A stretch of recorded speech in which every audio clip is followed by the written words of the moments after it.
Hey, welcome to New Jump City, everybody, where we recap the week in American and Japanese sequential art. I am your host, Christian Espinal, and also with me is my giggling co-host. It is Joshua Gangsta Time Cole. Yo, partner, but it's first of all, you get my comically sized. First of all, what up? Yo, it's not my fault, guys. First of all, what up? What up, Chris? What's good, What is Brian? It's happening? good to be here. We're gonna have a really fun night, guys. We got some great comics, and we all have some high spirits. But Brian, with his I already know what he's talking about. thermocool fucking bottle. Yeah, Brian, show him. Sunrise. Show the world your 64,000 ounce bottle. It's actually 64 ounces exactly. How Well, many pounds is that? It's 16 ounces in a pound. did you pull something trying to pick it up? No, because I was holding it at a weird angle, so my finger kind of got locked in the handhold part or whatever. I feel like I would have died of happiness if it had just like swung and whacked you in the nose. Yeah, I knocked out. Nah, man, I had just looked away from the phone. I'm vibing to the sound. I look back and I just see a big ass fucking bottle with his head. I couldn't hold it down, man. It was too much. Wait, is it bigger than my head? It's probably Absolutely. yes, yeah. it is. Especially when you have it closer to the camera the way it was, like stretched out. Yeah, it really is taller than your head, Brian. Oh man, guys, you gotta watch these YouTube videos. If you're listening to the podcast, It's wider than your my head favorite too, I streams, think. That's cool, Yeah, and we appreciate it. But you gotta catch us on YouTube to see this shit, man. yeah. I mean, we You didn't can't even make this up. 64 ounces for one person. 60. You're supposed to drink more than 64 ounces a day. To be fair, all right. Man. So 2 of these is enough for a whole day for me. All right. Yeah, not one session of a podcast. But I feel you, bro. The bottle apologist is our producer. It is Edgelord 64 ounces big news, Brian. How are you doing? I finally shed myself from the Edgelord. I said Edgelord. I didn't say Edgelord. Oh. I said Edgelord first. You're always gonna be the Edgelord. Oh, 64. I think that's is that half a gallon? Wow. If it is, Brian, Is it? that's pretty embarrassing. Oh, half a How is gallon. that embarrassing? Yo. What's embarrassing about that? I don't know. I How can't point to a How specific many- thing that's embarrassing about it, but it is. Big boy number is a 68. gallon? If anything, 64. you guys should be embarrassed for not drinking as much water. All right, Who said you I got. didn't? I just don't do it all at once. Hey, I'm not drinking it all at once. It's just that, I have fucking ADHD, so I forget to do shit. So this just reminds me, oh, hey, if this isn't empty, I haven't drinking enough water. Damn, Brian. All right, bro, but I was legit worried for your safety. I thought you were just drowning. Yeah, I mean, when you brought it back down, nobody's was saying just that we so don't happy. we don't drink more than 64 ounces, but we don't carry it around like we're crossing the Mojave Desert.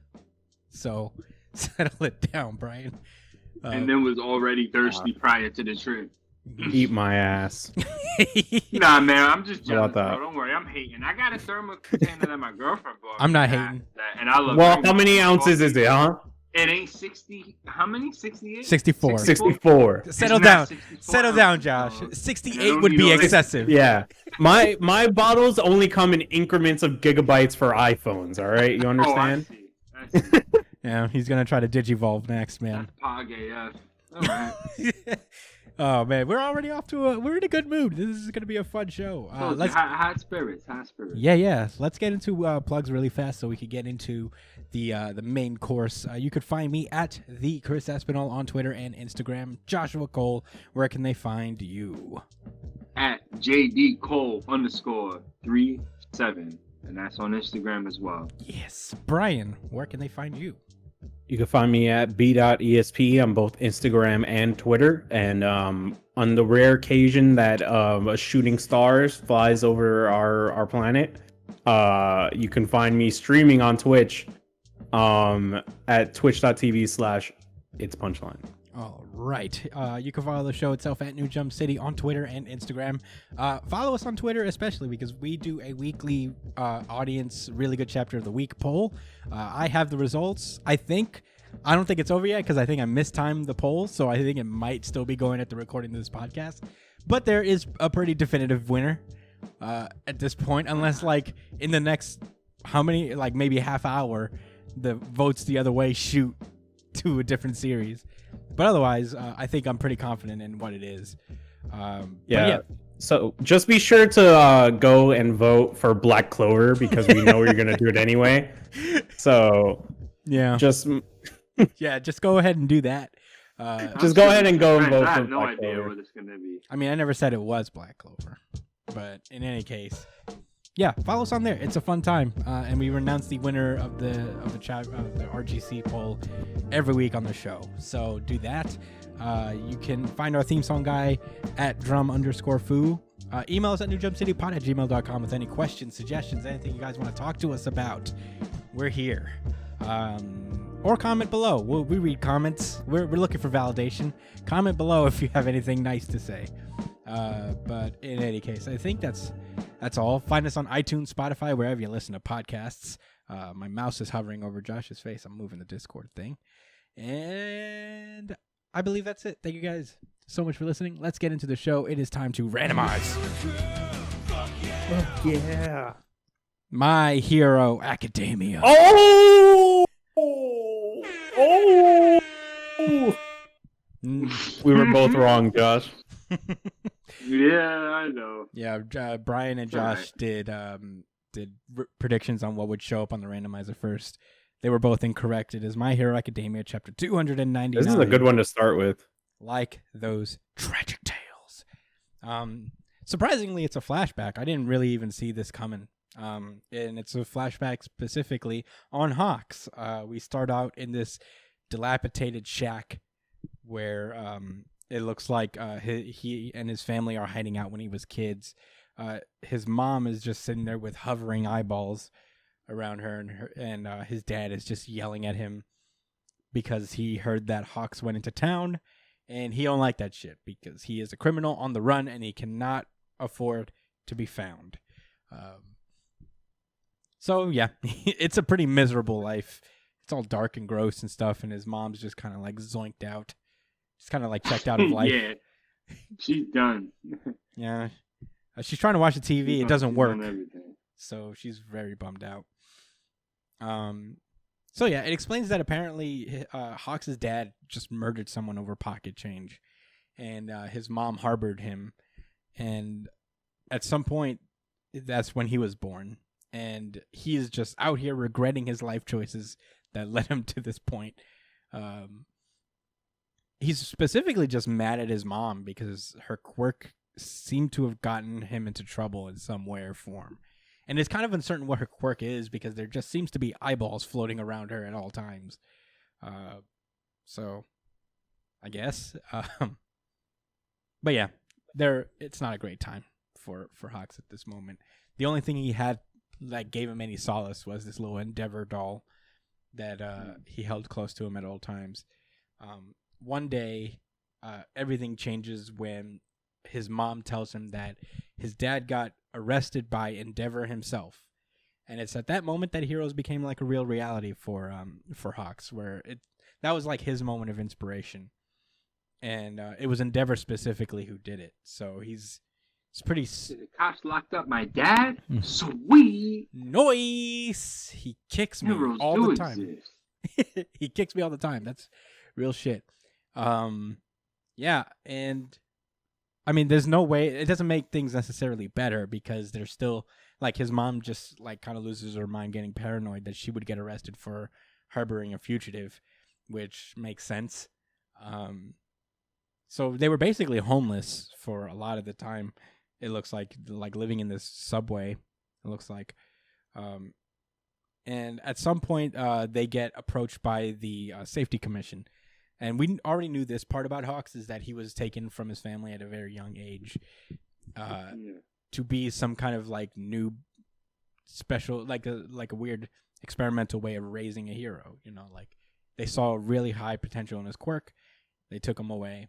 And at that moment, we just snap back to the future as Hawks wakes up from napping in Best Genius's sweet whip. His Gene Mobile. His Gene Mobile. It's pretty good. It looks nothing like what I would expect his car to look like, but that's okay. Constructed in Gap. Yeah, that'd be funny. Yeah, so basically they're on their way to somewhere, and we get some like, closures to some certain plot points. Hawks was kind of like put together by that advanced central hospital where Midoriya and the others are currently at. A hospital so advanced that they can pretty much, heal it. Like they're just super advanced, and they were able to put Hawks together again, which is pretty cool because he was quite fucked up last we saw.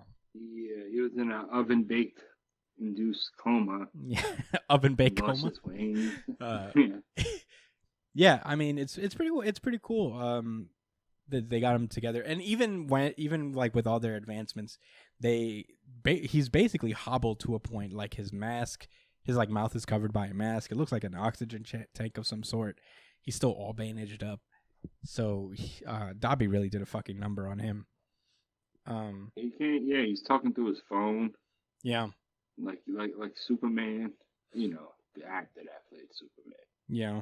It's interesting. That's a very realistic thing when you I guess suffer burns like that, is that a lot of people don't take account with when you take attacks from fire powered folks, is that they probably can burn your lungs and kind of fuck up your ability to speak, which is an interesting touch, a little nice detail to pay attention to in terms of like keeping the realism of the moment.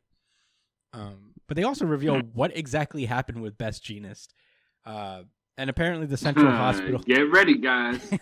Apparently the central hospital is so advanced that they are able to put people under a death-like state. And basically that's how he was able to deliver the real body of Best Jeanist. I mean, I've seen this kind of thing happen before. Like the death-like state. Like, I think Batman did it once. Where he's like, I could stop my heart at any time. To pretend to play dead, essentially. So... it's fine. I mean, we all knew it was going to be something. What if they had decided to get rid of his body in such a way that was like, okay, let's just throw it in the fucking grinder or something? Yeah, that's where they lucked out. Or what if Dabi just was like, yeah. Maybe Hawks was involved with disposing of the body too. No, that's not what happened. No, he explains that he got him after the fact. Yeah, no, they gave him the Dabi and then they stored him somewhere because they felt like that was the best thing to do. Store Best Jeanist the corpse. Yeah. Somewhere. Yeah, he does explain that like they put him in a facility that they control from the shadows. So at that point they were able to resurrect him in that time. It's also like kind of interesting to note that this really fucked Best Jeanist up as well, even during the battle. So I like that it gives credence that Best Jeanist can be stronger too. That's pretty cool. I like Best Jeanist a lot. It was a nice kind of. It was very hand wavy, but like you got to explain shit sometimes. I mean, they cleaned the loose ends up. Whatever. Yeah, you got to clean up. I mean, I'm not gonna harp on them for.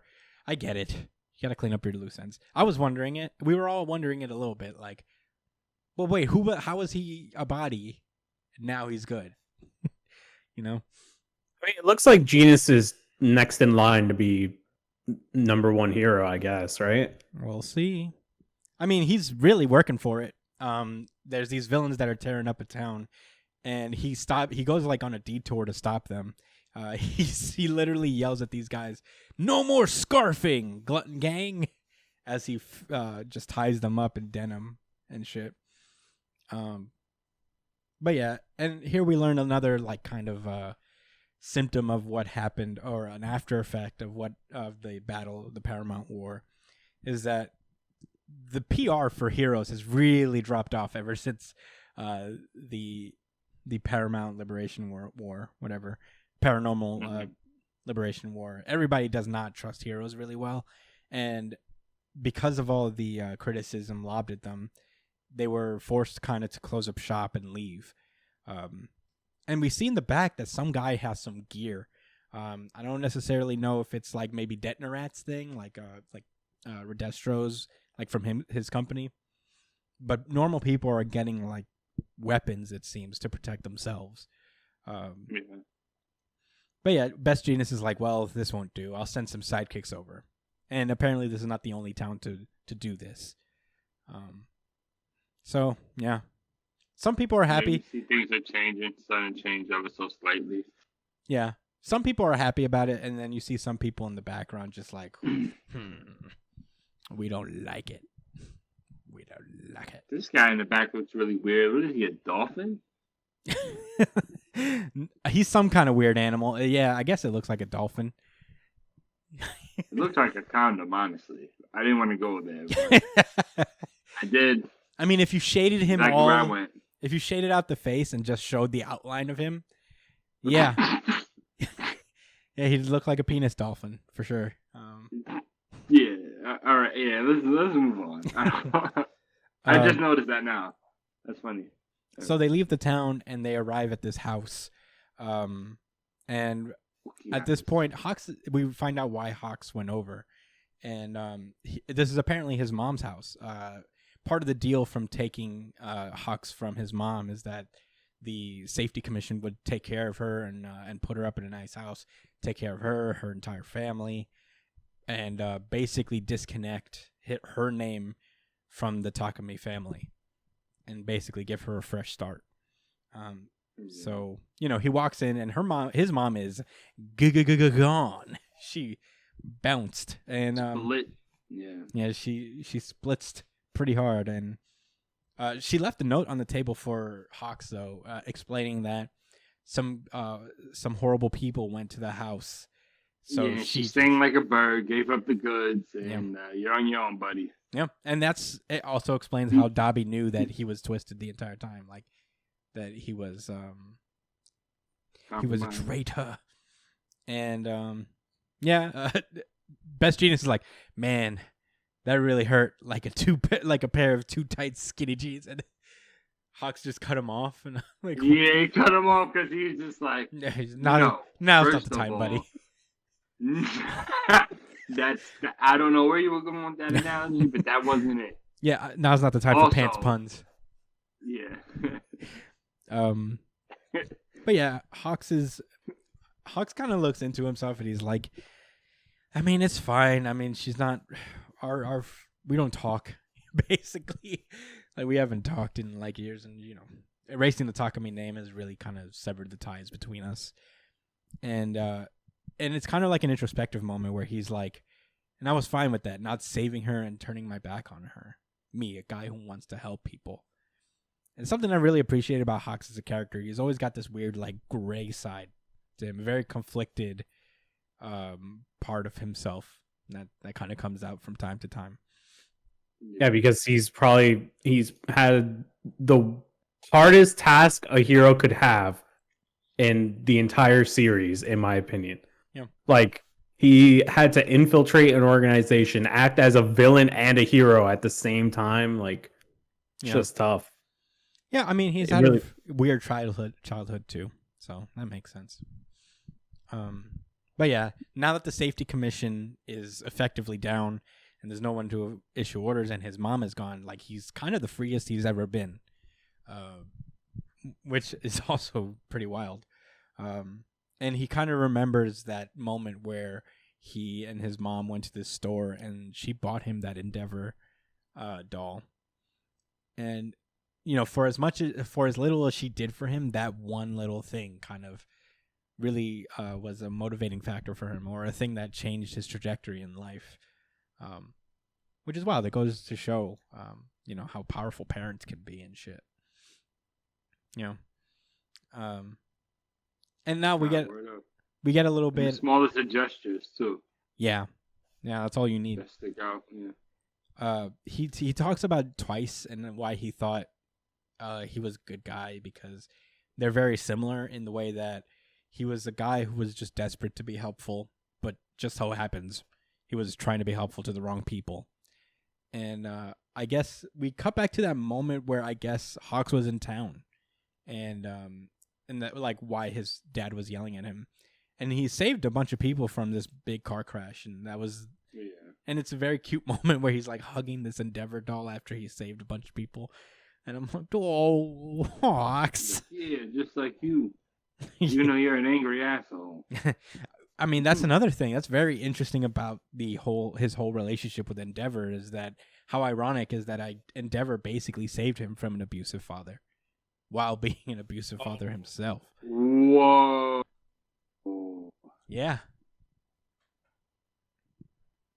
There's the irony of that situation, and that's why like Hawks has a different view on him than his family does. And that's why he has kind of faith, as he says that like even what Dabi said about the Todoroki family is true, I know he's trying to be different now. And there's a lot for him to clean up, starting with his origin, so to speak. Endeavor's in trouble. I wonder what that means specifically. Obviously we know that Endeavor's kind of in surgery at this moment. And he's also in hot water. Quickly, but is he in trouble as in, damn, are they going to make a move on his ass since he's like down? No, I'm pretty sure this is like implying that he's talking about media. Yeah, the world's perception, the public view of Endeavor right now. Yeah, because he's saying even if what Dabi says about Todoroki family is true, I know things are different now. So I'm guessing Hawks is going to be a person that's critical to helping Endeavor's image, so to speak. But I don't know what they can do to repair that, or what Endeavor can do to come back from that. Yeah, I mean, I guess it'll be an interesting thing. He's still come back with some new skills. I don't win the crowd over. It'll win me over. Forgive me for being abusive. Look at my new fire abilities. Oh, yeah. New form, too, or something? Yeah. It's like, I am the Human Torch now. I'm putting my entire body on fire. Not just my... I'll take it. Not just my mustache. I was really close to giving this chapter RGC. It was were you, Brian? Chapter. Yeah, it was. It was a really nice chapter. Like, I always love everything related to Hawks because he's just such a complex character, and he brings a different light to the series, like he kind of makes you question more and more. Like you can tell that his story is to question what does it really mean to be a hero. That's the whole purpose of his storyline. And also what if I may interject, I feel like he does that, and at the same time he kind of is really secure in what he believes is what a hero is as well. You know what I'm saying? But his background and the actions he takes, through his unwavering, I guess, sense of justice. Like that's what's I think what puts us in a position to to see it from all these different perspectives. Like as you were saying, like how it challenges the way we view what a quote unquote hero is in this society. Yeah. And another thing is like he's also lucky. Like he could have ended up just like twice, but he got picked up. And he had Endeavor as a role model as well. Like he could have been twice, but he just got lucky. Yeah. I was also kind of close to giving him my RGC. I think whenever Hawks is in, it's kind of he's one of the more interesting characters for sure. He's also like one of the more craftier. He operates on a different way than most heroes do. Like he's the only guy who goes in and does like covert shit. His double agent thing was a pretty cool plot point to follow. But yeah, I mean, very interesting. Can't wait to see what's next. Next chapter is the 300th chapter of My Hero Academia. And it feels like it's been going on for longer than that. It feels like so much has happened in the story. It feels like it's been shorter than that. Yeah. That's crazy. Really? To me. Like I wonder what like the 300th chapter for most manga is like, like I want to go back and look at like Naruto's 300 chapter or One Piece's 300 chapter and like compare it and see how much has actually happened in this series in 300 chapters, I vaguely remember 300 None chapters. will compare to My Hero Academia. I believe how much has happened. Naruto was in Shippuden. Naruto was in Shippuden by the time his 300 chapter came in. I want to say it's still the Gaara rescue thing, like they just got back, but I could be wrong. That would look real bad for me for talking shit about My Hero Academia if they went through a whole time skip. Yeah, Bleach, I have no idea. Bleach, I have no idea where it was in 300. Who cares? I do. I'm reading it. I'm reading it over. I'm reading Bleach again. Well, you can tell us. Yeah. Oh, yeah, I heard that right. Yeah, I'm reading Bleach over again. One Piece was probably like Water 7, if I remember right. Water 7 or like close to the end of Skypiea. Oh, nah, then that has everything beat then. Yeah. So much happened. Oh my god, so much happened before Skypiea. Yeah, 300 chapter was in Shippuden. It is the Gara retrieval arc. I knew it. Those were some real nice times, man. I'll tell you what, Naruto's another one that I've watched the original, like the kid Naruto, all the way through, but I haven't read Shippuden more than once. I really want to go back and do that. I'm currently rewatching Naruto again, and then I'm going to go into the Shippuden manga because nobody has it. It's only on Hulu, and I'm not watching Naruto for commercials at all.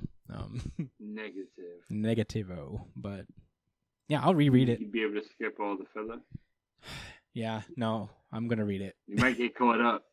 No, I'll find out there's a website that has like where the fillers are. Oh, they filter it? Yeah, they let you know. It looks like 300 chapter in One Piece is just before the Foxy arc. Damn, I was off. 1,000 lashes for me. Terrible One Piece fan. I didn't know that. I didn't know exactly what's the arc. What's the arc before Foxy? Skypiea. But it looks like this is after Skypiea. I'm not sure though. Yeah, before Foxy was Skypiea. So yeah, but it looks like it's before Foxy and after Skypiea. Yeah, no, but that's what it is because it's long ring, long land, basically. Whatever. This isn't even about My Hero Academia anymore. It was a really good chapter, guys. Not really good chapter of the week, but a really good chapter. It is time to randomize. Avengers. This is Avengers number 42. Enter the Phoenix Part 3. What's been going on in Avengers? A big, kind of fun tournament arc in a sense. The Phoenix has chosen a group of heroes and villains alike to face off against each other to see who is going to be the next Phoenix. And right now it's like Namor versus Echo, I think her name is.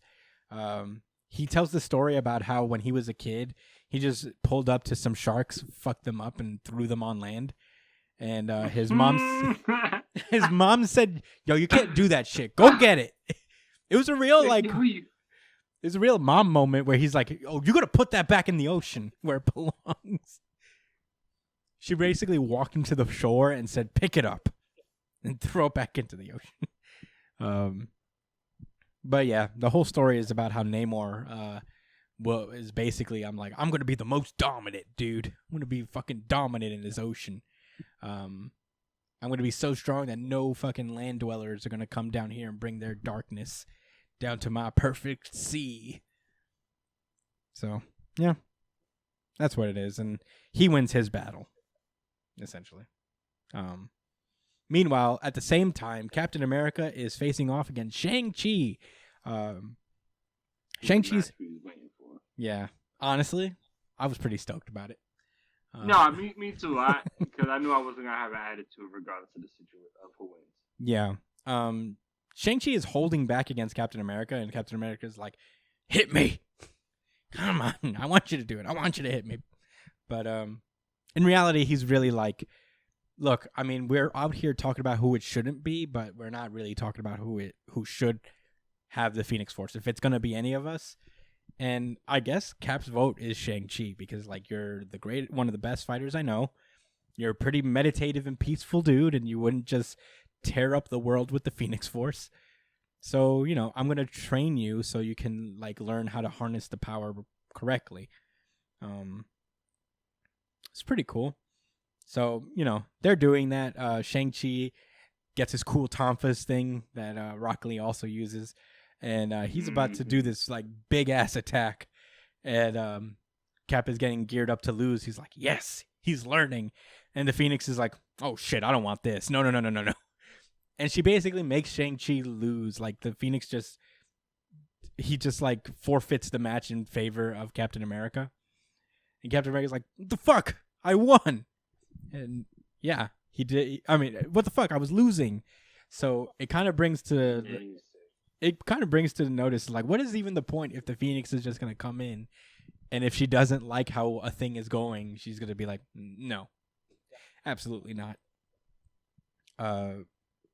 So yeah, it's the remaining fighters are Cap, the Jungle Lady, Black Panther, Valkyrie, She-Hulk, Namor, Black Knight, and this dude dressed in denim. I keep forgetting his name is American Eagle. Nighthawk. No, his name he's American Eagle. Outfitters. So Wolverine is also here. I forgot about Wolverine. So yeah, they just continue to like talk about like, all right, Captain America's like, I don't think this is a good idea. We should really try to find a way to get the Phoenix away from the Earth, you know. But everybody's kind of cool with this tournament. They're at this point, they're like, hey, bro, this Phoenix is not going nowhere, so we might as well try to win, you know, and control it the best. Wolverine is not thrilled to have these non-mutants participate in a battle for the Phoenix, being the only mutant representative here. On Avengers Mountain, we see there's a collection of smart heroes, Moon Girl and Brew, which was cool to see again. I miss Brew. They're out there chilling, and the other Avengers are trying to restrain the Phoenix the best they can. Thor is out there just thinking to himself, like, man, this feels familiar. Like, I don't like the Phoenix, but for whatever reason, I feel like this sense of love towards me from this Phoenix Force. Meanwhile, in Stonehenge, I didn't know that the Red Widow was still around. Who is she fighting? Because she just has the Phoenix Force. And I'm not sure. Something about the Ebony Blade. I think she beat the Black Knight. Oh, I guess so. Yeah, maybe. It isn't. It's not super clear. Phoenix Knight. Yeah, it's not super clear. Oh, no, yeah, that's Black Knight going against her. Yeah, so we don't know who won. In the skies above the Bermuda Triangle, in I guess the Sky P of the Marvel Universe, American Eagle is going up against the Savage Land Lady, and her cool tiger, who also has the Phoenix Force. She-Hulk is going up against Valkyrie on Easter Island, and yeah, that's a pretty cool matchup. Black Panther is going up against Wolverine, and we cut back to outside where the ultimate twist of twist is revealed, that like as Thor gets closer and closer to the Phoenix Force, he starts to hear a voice call out to him and says, "Enough of this. I have no wish to fight here today. Least of all you, God of Thunder. It's time you knew the truth behind your own existence. And the secret your father Odin has hidden from you for centuries. I've come to tell you everything, my son." Way. I don't know. Luke, I am your father. Poor guy. He was just a surrogate mother. I mean, I don't know how I feel about this twist. It feels like a weird one to make. It's like a weird leap, but I'm like, I'll see where it goes, I guess. Otherwise, the issue is like fun. This event, this like little storyline has been kind of interesting to see these people go up against each other. I like the concept that we're kind of getting sorta a tournament arc to a degree. Sorta. So, I mean, I'm not really gonna complain. A lot of people are not thrilled about this Thor twist. I don't know. I'm not also thrilled about it, and not for any particular reason. I'm not like, Thor, don't Jason Aaron is doing a lot. Yeah, it's like, don't change Thor, but I'm like, this feels like a weird pull, you know? But Jason Aaron is Thor, is he not? Yeah, weirdly enough, like he's pretty much defined by his Thor run, I think. But I don't know. I mean, I guess he knows best. He can. Yeah, I mean, I don't know. I guess he knows best since he wrote it for like years. Yeah, you know what I'm saying? Like if Dan Slott came and said, I want to do something with Spider-Man real quick. You know what I'm saying? Yeah. In this book. He has the leeway. Yeah. Nah. Yeah, but this is weird. Yeah, to say the least. It's weird. But, yeah, I mean, that's all I got to say about Avengers. It was like a fine issue, and then that happened, but we'll see where it goes next week. Maybe it's like a heel turn, a red herring of sorts, where she's like, no, I'm only calling you son because, like, I'm old, and, you know, that's what old people call other people. It's like my son. Right. You know? She said, Odin lied to you. I gave birth. I gave you are my birth child out of his womb. And then I made another woman raise you. So. And yo, bitch ass daddy. Yo, bitch ass daddy. But yeah, that was Avengers. It'd be that way. It's time to randomize. I hope he turns his sword into some guns. Pere, pere, pere, pere, pere. Pere, pere, pere, pere, pere. Pere, pere, pere, pere, pere. Hey, Brian, you should pick up the phone. Yeah. I got you. Who's that? Oh, it's One Piece. Yeah. This is One Piece chapter 1002, 4 Emperors versus the New Generation. Last we left off, that was actually happening last week, is the 4 Emperors finally got their battle started. One of the more fun chapters that I've read in a while. I still get flashbacks of the them trying to like the face they made. Yeah. Yeah. One of my favorite things ever. But the battle. Oh, it shows your boy Lucci. Oh yeah, Lucci's on the front cover. I don't like the way his beard hangs. It's just like a hang, and then it's a ball at the end of it. It has nothing to do with a jaguar, right? I mean, it's just off-putting. Stop hating. Just off-putting. I don't understand. But anyway, the battle. Stop hating on Lucci's beard. You understand? I'll try, Brian. I think you're frozen. The birds have fucking like outfits on and hair, and I didn't realize. Yeah, they beat up Hachi, his actual. Not Hachi. Hattori, his actual pigeon who has the hat. Yeah. So. But yeah, the battle continues. Kaido's in his dragon form. He uses his dragon breath to attack everyone. Law is just like out. He goes, and then he's disappeared. Get the fuck out of here. It's like, oh These no. kids just get hacked up. Yeah, Eustace kid gets hacked off, but he's like, it's all right. It was scrap to begin with. Zoro just like swats him away with his sword. He's like, fuck out of here. Luffy pulls up and he's like, this is my time. He's like, no, thank you. Take that back.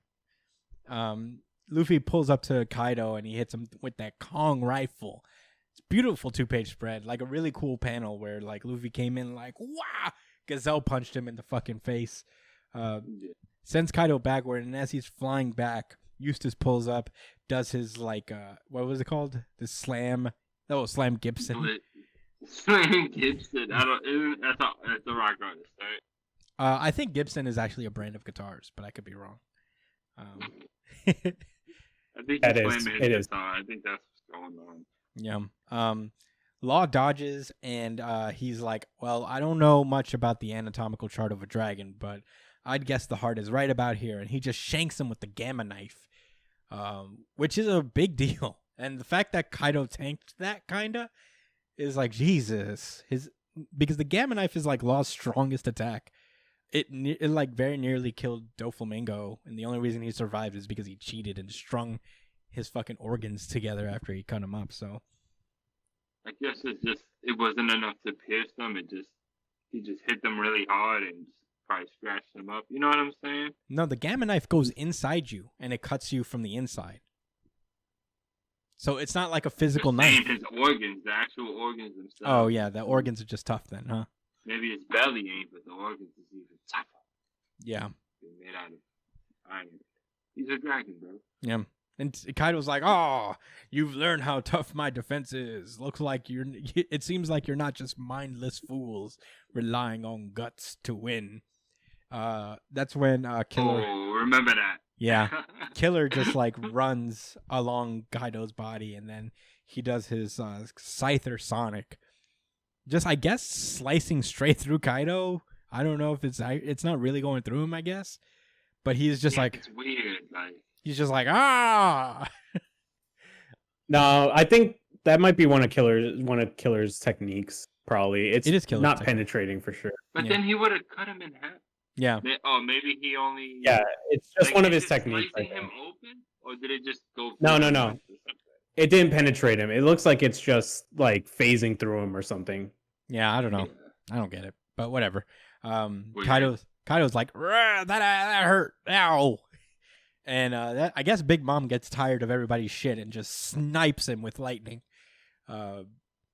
And Killer seems to be just kind of out for a minute. He really took a big one.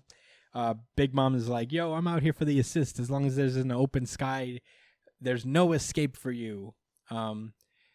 Kaido tries to finish him off by just eating Killer straight up, but... right. Yeah, Luffy comes in with the Rhino Schneider. Like, drop kicks Kaido. Kick one, right? Yeah, his drop kick. Drop kicks Kaido right in the fucking jaw. He's about to do his, like, blast breath, but Zoro has Law teleport him up, and he uses the Firefox sword style to cut the flame in half. Pretty cool. Lit. Yeah. Okay. Go Zoro. And Zoro's not done. He somehow finds he's not done. Yeah. He finds a way to double jump in air. he's like, oh yeah, he goes, whoo!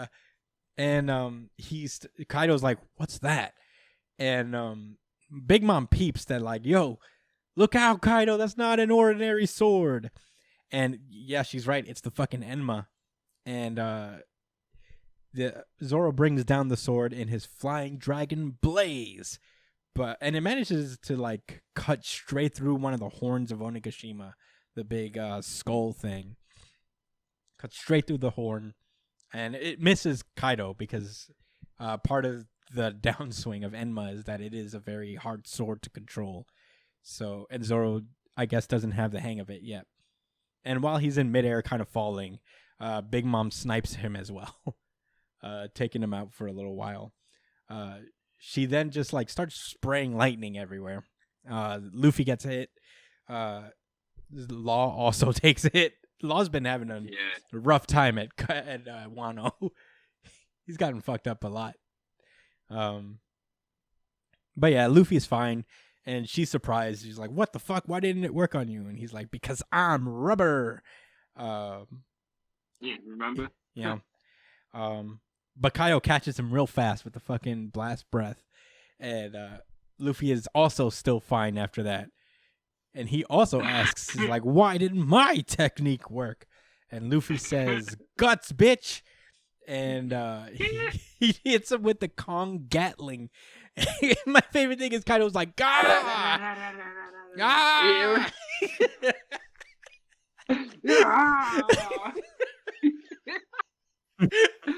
This whole situation is getting changed up. Getting a whole rework. Remember when Sanji kicked that nigga so hard? Yeah, it made him handsome. You gonna turn that nigga into a seahorse.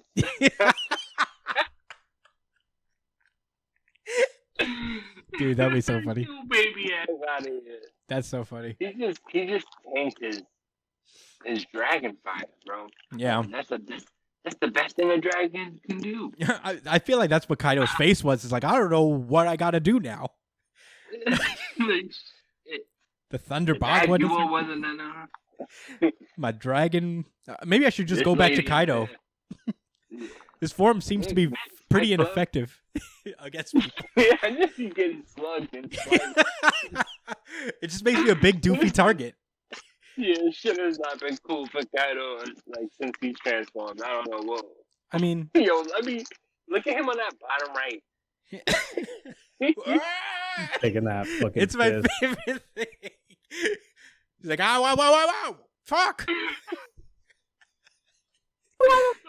when Kevin Hart was talking about getting beat up, his dad was like, "Was that an octopus?" Yeah, the Kevin Hart joke. Was that an octopus? The child joke.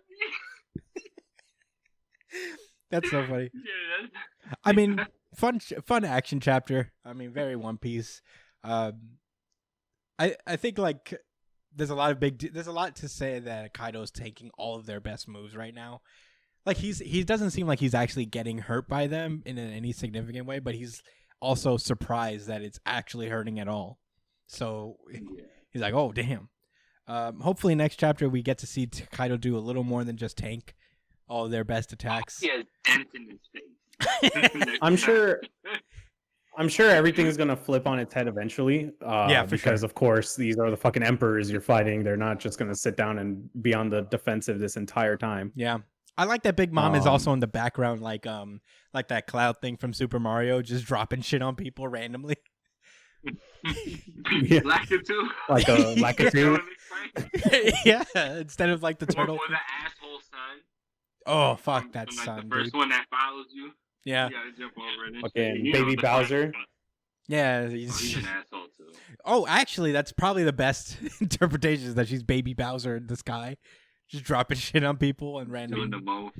Yeah. Yeah, she's gonna get huzzed though. I'm telling you. Oh man, it's gonna be cool. Zoro gonna turn this nigga into sushi, and then they're gonna have a field day with Mama. Nah, dude, she's got the soul fruit. She's pretty tough. Oh yeah, that is another thing. She can make things alive, right? Yeah. So also a lot of people are questioning what Enma really is, like what its capabilities are after this chapter. Since like of course this was Odin's sword before, right? Like and a lot of people are questioning like is Odin's power inside of Enma itself, because Kaido mentions that he senses Odin's presence within it. Mm-hmm. So it could imply that Odin's haki is inside of that blade itself as well, but we're not really sure. Yeah. Oh, like the same hockey that Luffy's using now. Ryua, something like that. Ryu. Yeah, but it could be Ryu. Your boy Killer B or whatever his name is, Sight man, did damage to him without. It's not that it's doing damage. It's more about like piercing, because like that sword was the only sword to ever actually pierce Kaido's skin. Yeah, it's the one that gave him that scar that he has on his chest and on that dragon form. Like Luffy. Yeah. Yeah. I mean, it's been established that swords in this universe have kind of a will of their own, even way back in Logu Town. So it's very possible. Yeah. It's very possible that like the what is actually happening is that when certain swords have like their own will, that's like their wielders or the maker of that sword, their will still being transferred within the sword, which is a pretty cool samurai thing. Very in line with what Wano is just kind of this like Seven Samurai style, but One Piece mode, you know? Very fun chapter. Yeah. I mean, it's a lot of action, very fun action. Oda's doing a lot with this battle, and I'm sure there's way more to come. There's still so many battles that have to happen, so this is kind of just an appetizer, because we still have to see all the rest of the Straw Hats' fights and all that. So, yeah, can't wait to see what's next. You guys ready to randomize? Yes, sir. Let's go.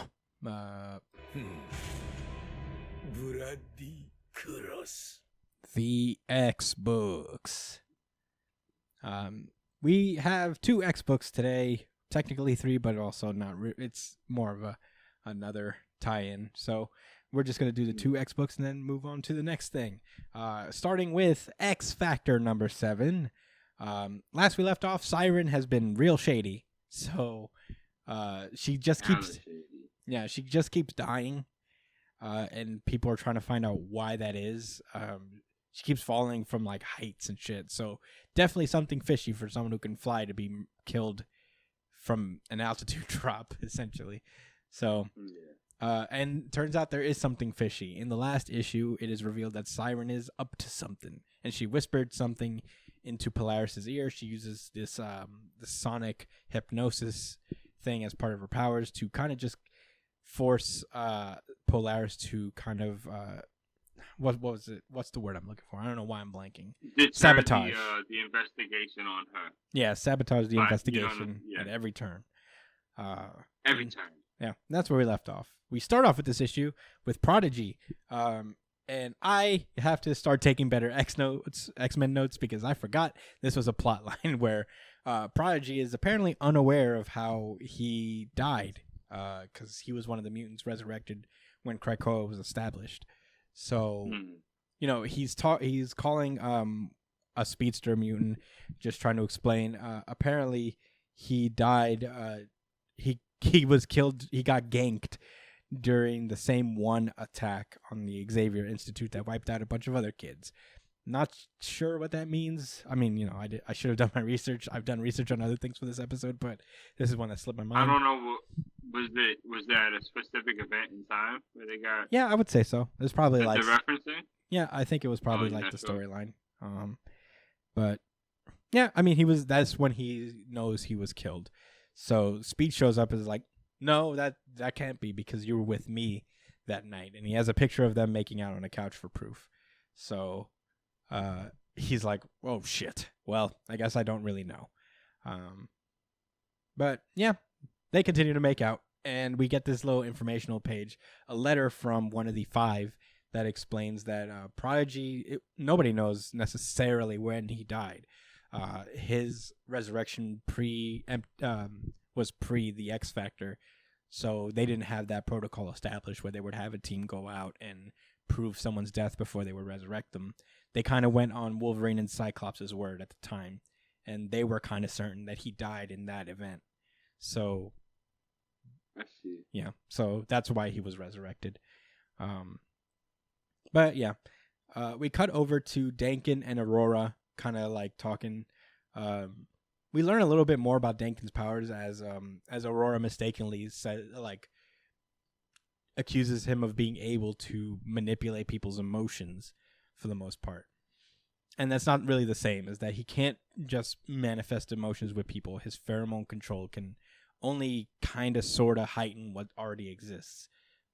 So even that is like a limiting factor. He can't make someone fall in love with him, or he can't make somebody be that much more attracted to him, or whatever pheromones control. So yeah, he's kind of opening up to Aurora at the moment. And that's when he gets called down by North Star, who sends him on his way. He's supposed to be on a mission to track down Siren and follow her and trail her. And it turns out that she went to somewhere where they weren't expecting. They were expecting her to go to Barcelona because she left out of the Barcelona gate on Krakoa, but she did not go there. She just kind of went through another gate and ended up at the Alberta one. So, he's letting him know that he's trailing her while she's on a bus. And they're not where they thought she was before. Yeah. It's basically a status report on where she is. Yeah. And Polaris does not relay that information to them. She basically tells them that they are in Barcelona at the moment, again, because Siren hypnotized her into just subconsciously sabotaging the team at every turn. But that doesn't seem to work because iBoy can kind of see everything, and he can see if he's lying. He can see lies, essentially. So that's pretty wild, and he can see it on mad different levels too. Mm-hmm. It's pretty cool because he doesn't like immediately be like, "So you're lying." He goes like, "So she's just sightseeing," and yeah, it's pretty wild. Like iBoy's like, I don't like it. Why? Like, why is she lying? Like he doesn't jump out about it. Yeah, that's what it was, because, I guess realistically, that's how you would be. You probably wouldn't call him out on it, because you're like, maybe she's hiding something for some specific reason, but I trust her. There's probably nothing in his mind that's thinking that she's lying to obstruct them. Maybe she's lying about the exact words you use or something, Yeah. I think it's like that. Like, he's just playing it safe. Yeah. I also think, like, maybe sometimes you even doubt your own senses. Like, you trust somebody so much, it's like, maybe I'm off. Yeah. Maybe I'm not seeing what I think I'm seeing. Yeah, exactly. But he does take note of it. Yeah, he does take note of it. While North Star basically tells everybody, like, well, we have our own work to do. We're all going to split up. 3 teams of 2, 1 interrogator, 1 lie detector. Prodigy is his lie detector, essentially. Because everybody on the X-Force seems to... Well, not everybody, but certain members of the X-Factor seem to be lie detectors of their own simple way, which is pretty useful for a detective agency to have. He picks up Prodigy from making out with this dude, and everybody goes around interrogating, not aggressively, but, talking to people who are close to Siren to find out what they know. And apparently, nobody knows anything. We then get this informational page about the Morrigan, this goddess of death and battle. And we get her legend. And essentially, she's a spirit of God and death, spirit of war and death. And she lost her form a long time ago, but she can possess certain people. Yeah, essentially. And we learn why that's relevant later. Meanwhile, we get a few more panels of Dakin just tracking her and trying to talk to X-Factor as Polaris is in charge of relaying that information. But this was an intense few yeah, page. It's a big old 2-page spread where he tracks her to this weird snow place where it's very snowy. It seems to be an abandoned farm of some sort, and he just starts getting fucked up.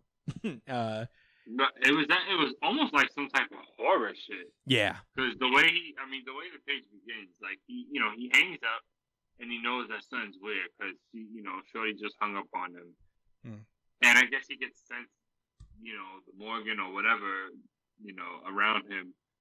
So as soon as he hangs up the phone, they just said, "You're too late. They're on their way," and she was just like, "You're bluffing. I'm out to watch this shit."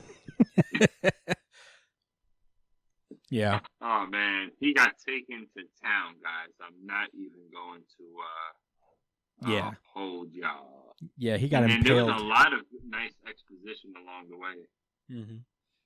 Yeah, a little bit of a character development moment for Dakin as she's beating the shit out of him. She's saying like how nobody will look for him or find him because nobody really cares. Not Wolverine, his dad, not X-Factor.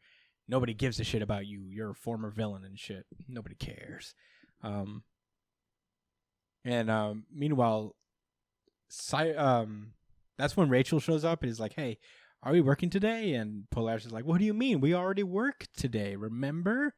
And Eyeboy is like, "All right, you're really lying now. What's going on?" And Northstar does not fucking play games. He's just like, "Hey, fix it. Get her into her mind." And Rachel just scans her mind and finds out that the Morrigan has possessed Siren at the moment, and she used her abilities to hypnotize Polaris into lying and sabotaging them. And I'm glad they don't waste their time. It's like, how could you type of deal where they're like, they immediately acknowledge it's like, yeah, we know it wasn't your fault. You got taken by surprise. Nobody knew that we would be up against a god of death. So free pass on this one. So Wolverine is just like, oh, man, where was the last time you actually heard from him? And now that she's, I guess free from the spell, she tells him that they went to Alberta. And Northstar, real quick, just zooms off, and eventually he finds Dakin impaled on the post, and he's like, "How did you find me?" And she's like, "Well, Polaris told me you were in Alberta, and I'm the fastest mutant in this fucking universe. It looks like, so it only took me 7 minutes to fucking scan all of Alberta before I found you here." And they also they also break down Northstar's powers, which are pretty cool. It's like he's like beyond the speed of light, but he can't go that fast or else his body will be crushed under the weight of he ain't Barry Allen, but he's pretty official. Yeah. I wonder how he compares to Quicksilver. He's probably faster than Quicksilver. That's the amount of speed he has is pretty fucking crazy. But yeah, he saves Dakin, and he's in this hot tub, kind of just after a long day. You're just kind of like, fuck. Word. After all of that, he was there for days impaled. Yeah. And couldn't heal properly. He was healing enough to not die, but not healing enough to be able to break out of that situation. Yeah. That was wild. Yeah. And that's when Aurora comes in and is like, I thought you left us. And he's like, I thought you all left me to die. And I'm like, oof, that's sad. But yeah, he opens up some more and he's like, this team is making me soft, man. Like, I held back on Siren because, you know, she was my friend. I don't like being a hero, you know, like that whole spiel. It's nice. I'm really enjoying Dakin a lot. I think his like heel turn from like good villain to good guy is pretty cool. Yeah, being the rough edge of the team, especially seeing like where he started. Like his character started like the early 2000s, kind of definitely after the Decimation event. You know, when like 2010s, like Wolverine's past and stuff. So it was, you know, he's kind of a newish character, but then didn't really get too much attention after the fact. So it was kind of cool. Yeah, he's had his moments. He definitely did not have a good relationship with Wolverine. No, definitely not. At all. Yeah, but he's just fucking depressed. Because like before she left me for dead, she got in my head using Siren Sonic's hypnosis, and made me believe all these awful things about myself. And yeah, he wished he had died out there at that moment. And I'm like, whoosh, rough. Yeah, the days. Yeah, but you know, they're about to get like intimate, and that's when Aurora gets called over by North Star, and she goes over, and Dakin's like, why doesn't he just zoom here instead of shouting, and for whatever reason she just says there's nothing more he's more terrified about than losing people he cares about, you know, and you know, just saying like he's a good guy. You know, and he cares about you too. He's very traumatized, and you know that's something you guys have in common. But then we get this kind of weird, abrupt, later that night thing where all of a sudden it's just a TV on. The rest of the room is dark. The other X Factor members are hiding, and they're basically saying like we need to turn the TV off because if she sees the light from the hall, she'll know we're hiding in here. So Rachel has apparently been killed, so is Polaris, and so has Aurora and North Star. All of them are dead. Wow. I mean, good thing they could just be revived, but holy shit. Yeah. Yeah, I mean, I really like this issue quite a bit. I'm liking what Dakin's turning out to be. The ending was a little too abrupt for me. I get what they were trying to do here. It's just like that quick shock. But like, I was confused for a minute where I was like, what happened? What the fuck? But yeah, I didn't mind it. Fun issue. Do you have anything else to say before we move? No. All right. Then let's move on to Hellions. My certified very good issue. Certified VGI. Certified VGI. Yeah, same actually. This is my Certified this VGI. had me crying. I was Dude. doing this shit on the couch. That's what I was. I literally spouted out loud laughing. It's really funny. Man. It starts off at the bar. Sinister, Mister Sinister and Mastermind are having tea. Mr. Mastermind seemed to have brought Mister Sinister some tea, and they're basically I guess talking business about stuff, and then he's talking about how fancy this tea is.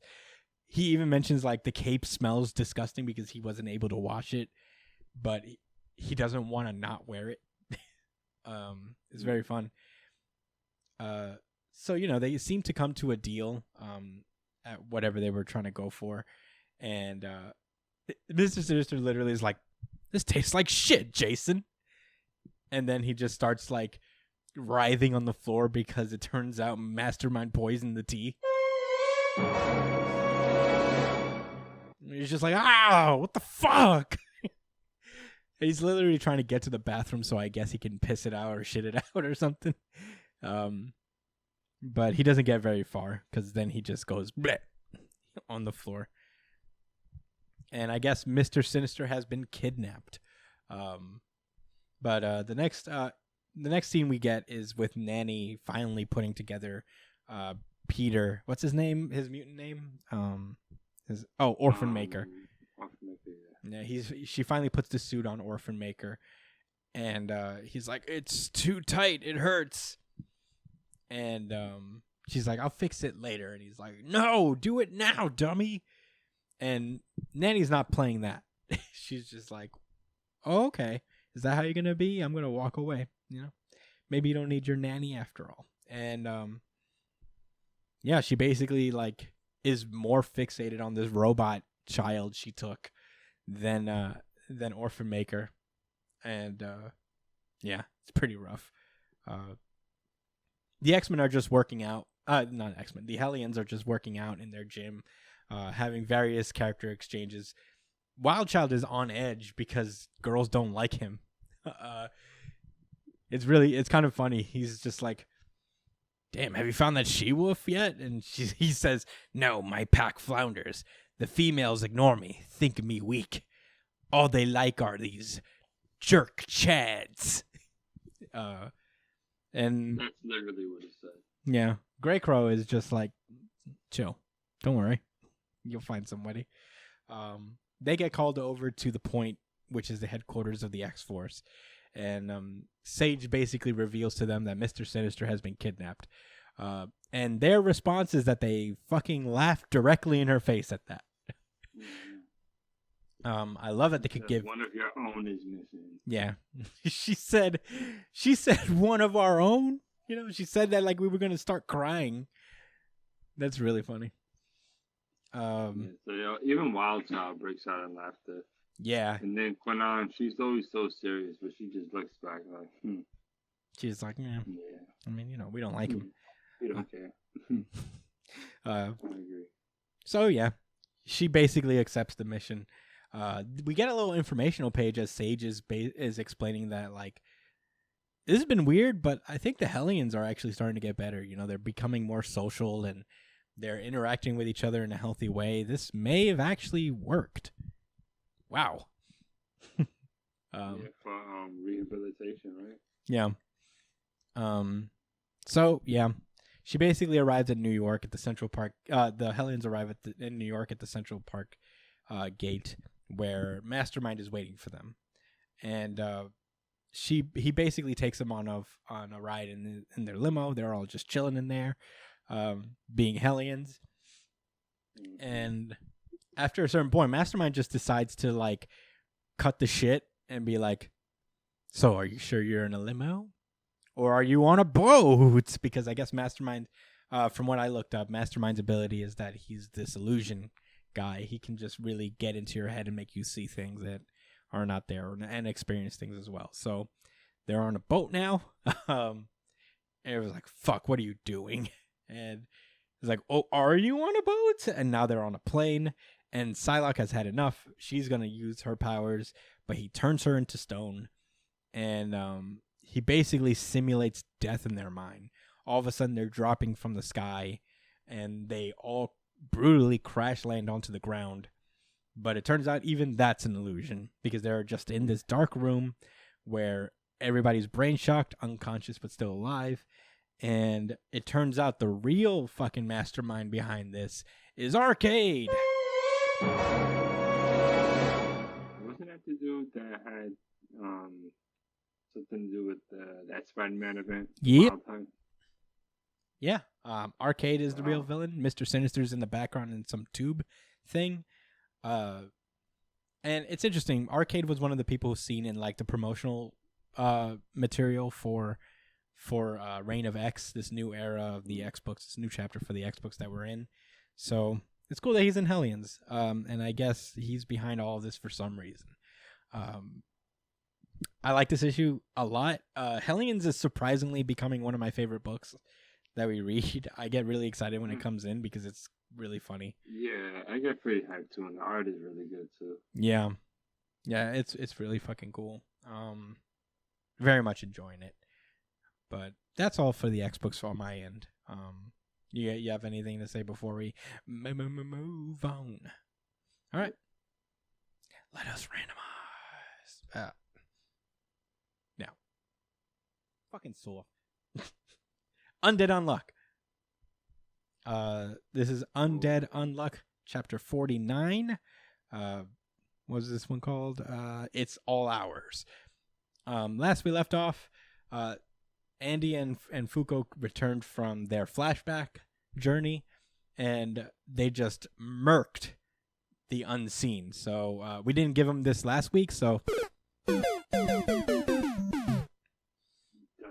his name is Sean Datz. He really put it together for me. He basically is unseen. We've seen it, well, in a manner of speaking, we know of this guy before because he was captured by Rip, who is the Unrepair Negator. And he has the ability to, when he closes his eyes, he becomes invisible. So somehow they were able to graft a third eye on his head, eliminating that weakness from him. Somehow. I mean, I'm not going to harp over it, but I'm sure. I was just like, sure. Yeah, maybe there's somebody who has the ability to do that. You know, just grab somebody. So he dead. He deader than dead. And Anno only knows this because he knows that. Yeah.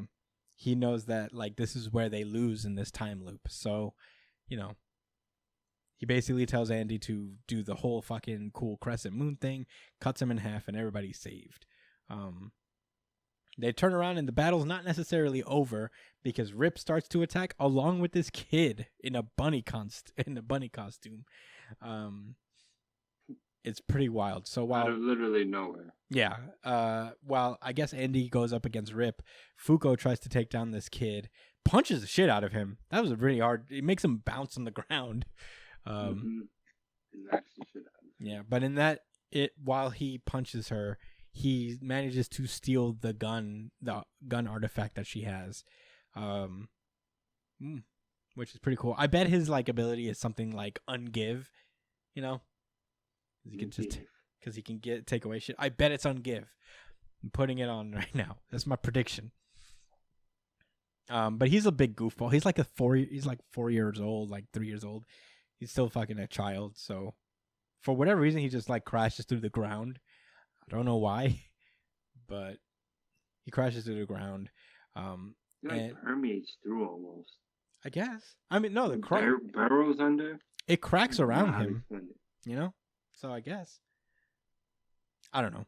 But in any case, Fuko's like, man, why don't we work together to catch Autumn? We're all negators here. Isn't our true goal to kill God? We should all fucking be working together. That sounds so epic. Yeah. Yeah. But that is a good point. Unfortunately, though, Rip reveals that his goal is not to kill God. Everybody in Under has different goals.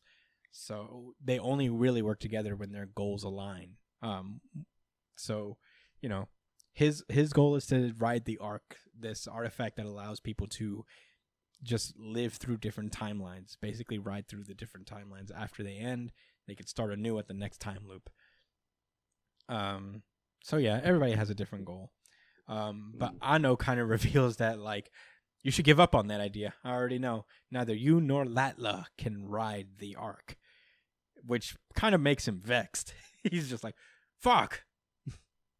And we get a little bit of a flashback to Rip and a little bit of his motivation. It's not like a very super informative flashback. It just informs of why he wants to ride the Ark. And apparently he was a doctor of some sort. And because his ability is unrepair, if he cuts something, it does not repair unless he dies. So during the operation, he cut Latla's sister, and because of his ability, he was unable to fix her, essentially, because he would have to die in order for her to be saved. So his goal is to use the Ark to, I guess, stop that from happening. He died against Fuko and Dead Man. He what? Remember he died when she got cut? Oh, yeah. Yeah, he got killed. And now he's a boy. He came back as a child, so I guess, you gotta explain that again. why that happened. I don't think they did I explain. get the point. It's pretty tragic what happened to his sister. Yeah. I don't think they did explain what happened to him and why he's back as a kid. He's just back as a kid. He just is. Yeah. But yeah, he's still like, I don't care. I'm going to use the arc to redo things. And Latla's like, don't try to hog all the spotlight for yourself. And she's riding her motorcycle thing as Autumn starts to pull up against them. And the chapter ends with a big, I guess, 4-way battle against Autumn. So it's a big race as to who gets to take down Autumn first. And yeah, fun chapter. I guess next week's going to be a lot of action. We'll probably get to find out what this bunny kid's real negation power is, or even Latla's. I don't really know hers. Yeah. Maybe aside from riding a motorcycle broom. Yeah. Motorcycle broom. Motorcycle broom. That's what's going on here, right? Because yeah. It's like kind of a witch thing. She's on a motorcycle without the wheels. She's like on the frame of the motorcycle, the seat, but there are no wheels. Yeah, that was interesting design choice, but I'm here for it. I'm also here for it. But, I'm here for it. You know, that was Undead Unluck. Fun chapter. Next chapter is going to be a lot of action and fun, and that's where Undead Unluck shines the most. Oh yeah. But in any case, it is time. I know. Randomized. Rocket to punch!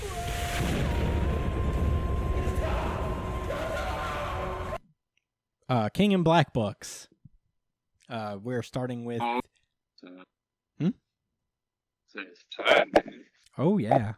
Starting with Marauders. King and Black Marauders #1.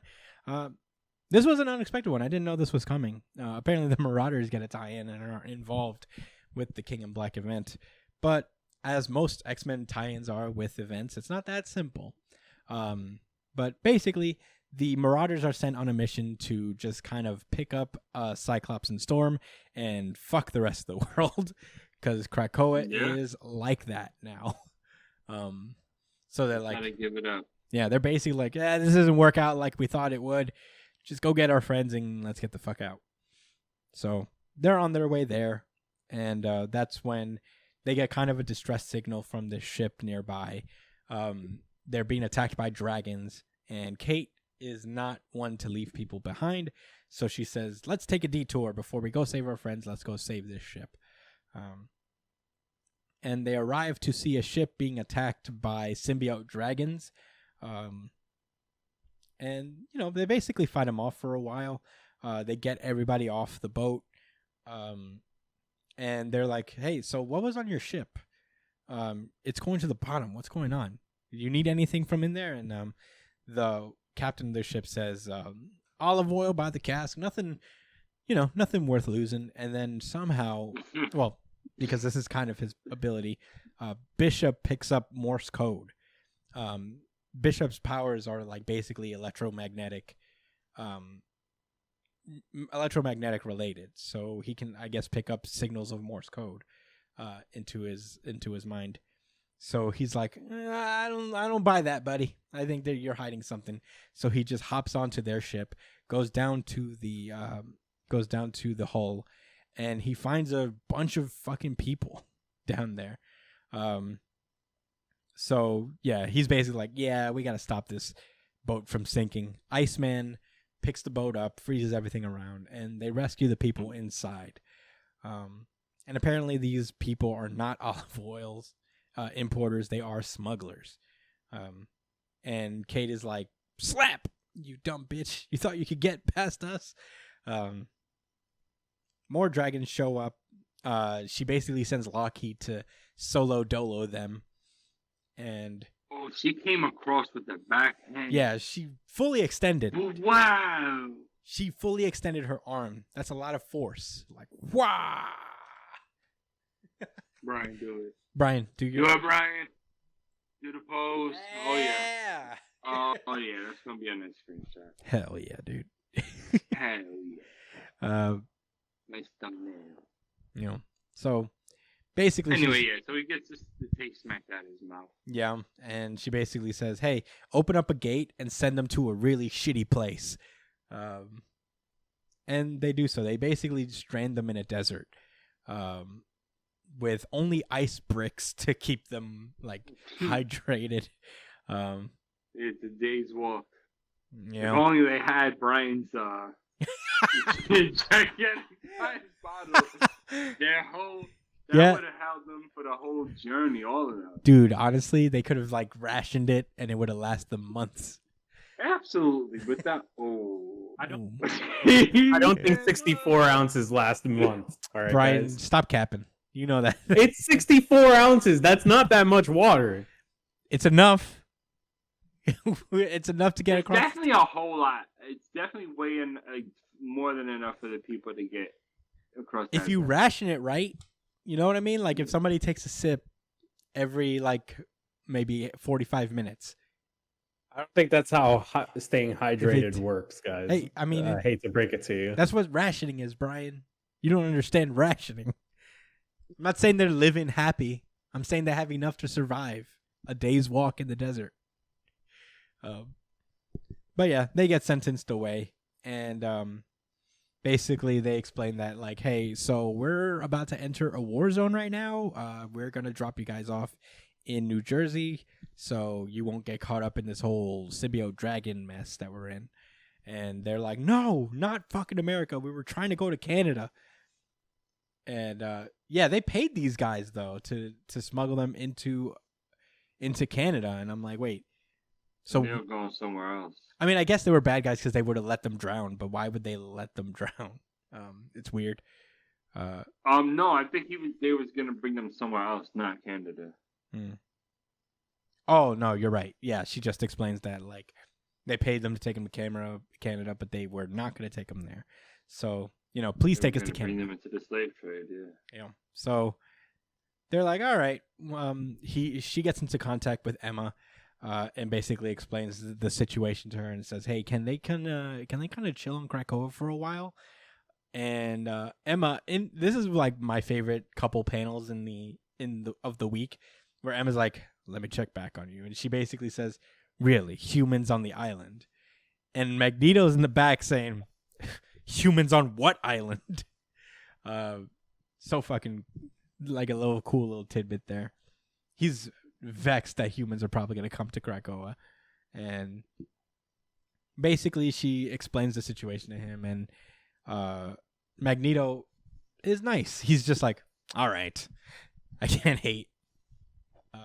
Said I'm a chill. I ain't gonna hate on a human. Yeah, I got my cool white suit now. I'm at peace.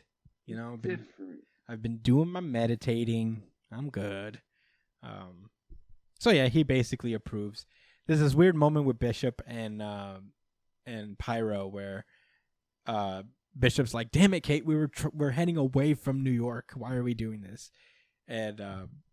And Pyro's like, so, we left to save our friends. I mean, that is why you're so eager to get to New York, right? Storm and Cyclops being taken off the board doesn't sit well with us. And I really bet that it makes Beast upset. We cut back to, right before Bishop went on this mission. I guess Beast was like, hey, Cash, can you kill our friends if there's no other way to save them? And Bishop said, just go ahead and do that for me. Honestly, I would prefer if you slit their throats before anything, honestly. Yeah, but if it was up to me, the method, that's how it would go. But if any means. I mean, I'm not picky. If you can't get them any other way. Yeah, please slaughter my friends, please. I mean, I know they're Beast, man. Yeah, it's so weird what they're doing with him. This is the only weird spot in the entire X books. This is where Hickman vents all his frustrations into. He turns it all into a character. Well, it's funny. He also made Beast a dick in his Avengers run. Remember that? Remember when he was a part of the? He was kind of uppity. He was. I don't know if he was a dick. They was on their ass, man. Beast. He was on the dumb science squad. The real. They're not. They weren't dumb. I'm saying dumb. Are they? No, he's not dumb. But he was on the mean scientist squad where the pro killing I world squad. guess. I thought they would have liked the real good guys because they was trying to figure something out, Yeah. All right, whatever. I don't Yeah. want to. I never really thought about it that hard, believe it or not. No, I'm just being pretty They just had the facetious. coolest stories, Yeah. No, it wouldn't be a Hickman run thing if one character wasn't just made into a dick for a while. Scientific asshole. Yeah, scientific assholes. So yeah, they save everybody. They drop everybody off at the island of M. They plant I guess they plant a gate of Krakoa. Oh no, wait, it's a refuge for them, like I guess a sanctuary for them to hang out at while they're on Island M. And basically, Magneto pulls up and is like, "Yeah, you're staying here with us, which is cool with me, but please don't forget to tell everybody stories of our mercy." Pretty cool. I mean, I like that Magneto's kind of sort of warming up. He's just like not like, no, humans don't belong here. Yo, what I found was mad funny is that Magneto picks up a stone and tries to skip it like the lady, and it just goes in the water. Yeah. She goes ahead and skips another rock. And he wasn't even mad at nothing. He's just like, like something a human can do that I cannot. Yo, he literally just kind of looked the other way. So like, anyway. But yeah, a cool little tie-in. Maybe this will have some kind of repercussion down the road. I wouldn't put it past him. Empire's tie-in has already kind of come to roost. So there's a. He said something super profound that I definitely want to repeat. Yeah. Because which is a response to, I guess, one of the ladies that was amongst a group of people, that was skeptical about, getting his hand out, I guess, like thinking that there was something to be in return, just being skeptical. And Magneto basically says, I acknowledge that you have every right to feel that way, but word for word, he says, you're right to be skeptical. Weak nations prey upon those in need. Strong nations do not fear showing kindness. I think that's something we can apply not just to how a governing body for a state acts, but just, people in general, entire cultures. Yeah. Strong cultures with tight bonds don't have to fear, being human. Yeah. Only where people are insecure and struggling and stuff is where, they try to cut each other's throat or, put your foot on the next person to get, to get ahead. I just thought that was deep. Yeah. Oh yeah, it's definitely like a cool sentiment, but it's also like, so yeah, tell everybody that we're nice. Yeah, that, like, see how he looks back with his helmet. Yeah, like right on the other hand, he just says, yeah. So put a good name in for him. Let people know that we saved right. you. It's very similar to what like Doom did. I'm gonna float away without moving any part of my body, just my cape. Yeah, I'm gonna be real stiff as I approach you. Just action figure stiff. Yeah. I guess it makes it super easy for the artist, huh? Yeah. Who did a very interesting job with this book. I liked it. It reminds me of like Chris Samney's art. It's kind of like this old, but not like outdated style where it's kind of like I think it was really good at certain points and also really bad at certain points. I generally don't like my art that way. I'd rather it be consistently like decent than like hot and cold. But that's what, as you were saying. But I mean, you had a much more articulate point to to go off of. No, I mean, it's a preference. I get it. It wasn't like perfect all the way, but I tend to dig that arc with that art every now and then. I wouldn't say like put that man on an event, but for like these kind of these low key ish kind of cool little books. Oh yeah, it's pretty effective. Much better artist than I, that's for sure. I mean, I can't draw for shit. Yeah, there you go. But yeah, moving on. We also have Venom number 33. Last we left off, Venom entered the Hive. Oh, Eddie Brock specifically entered the Hive, where he was reunited with Rex and Flash Thompson's anti-Venom. we open now with Spider-Man giving a really cool Spider-Man speech to Dylan, where he's basically explaining, is like, life's gonna keep beating you down, kid. But you know what? When I was close to your age, this is the first time I put on my suit. You don't have to go out there. Yes. I don't expect you to go out there and want to save people, but this is what your life is kind of going to be like as a superpowered person, and you could either learn how to deal with it or, I'll protect you. I don't mind doing that either, but I want you to choose. I want you to have the choice. And Dylan's like, I want the smoke. So, that's how the battle begins. We cut into the hive where Eddie Brock is experiencing like these connections. Whatever happens to these symbiote monsters and to Null, he also kind of feels to a lesser extent. Inches. Yeah. So he's also like, Flash Thompson, how did you get here? And it's like, we all end up here. All of us symbiote folks, we just end up in the hive when we die. So, yeah. I mean, it's not fun. This place is dark and smelly, probably, but this is where we are. He's been there. He hasn't been in the afterlife. He's been here. Mm-hmm. Yikes. Yeah. Much like Rex, who also died and is just here.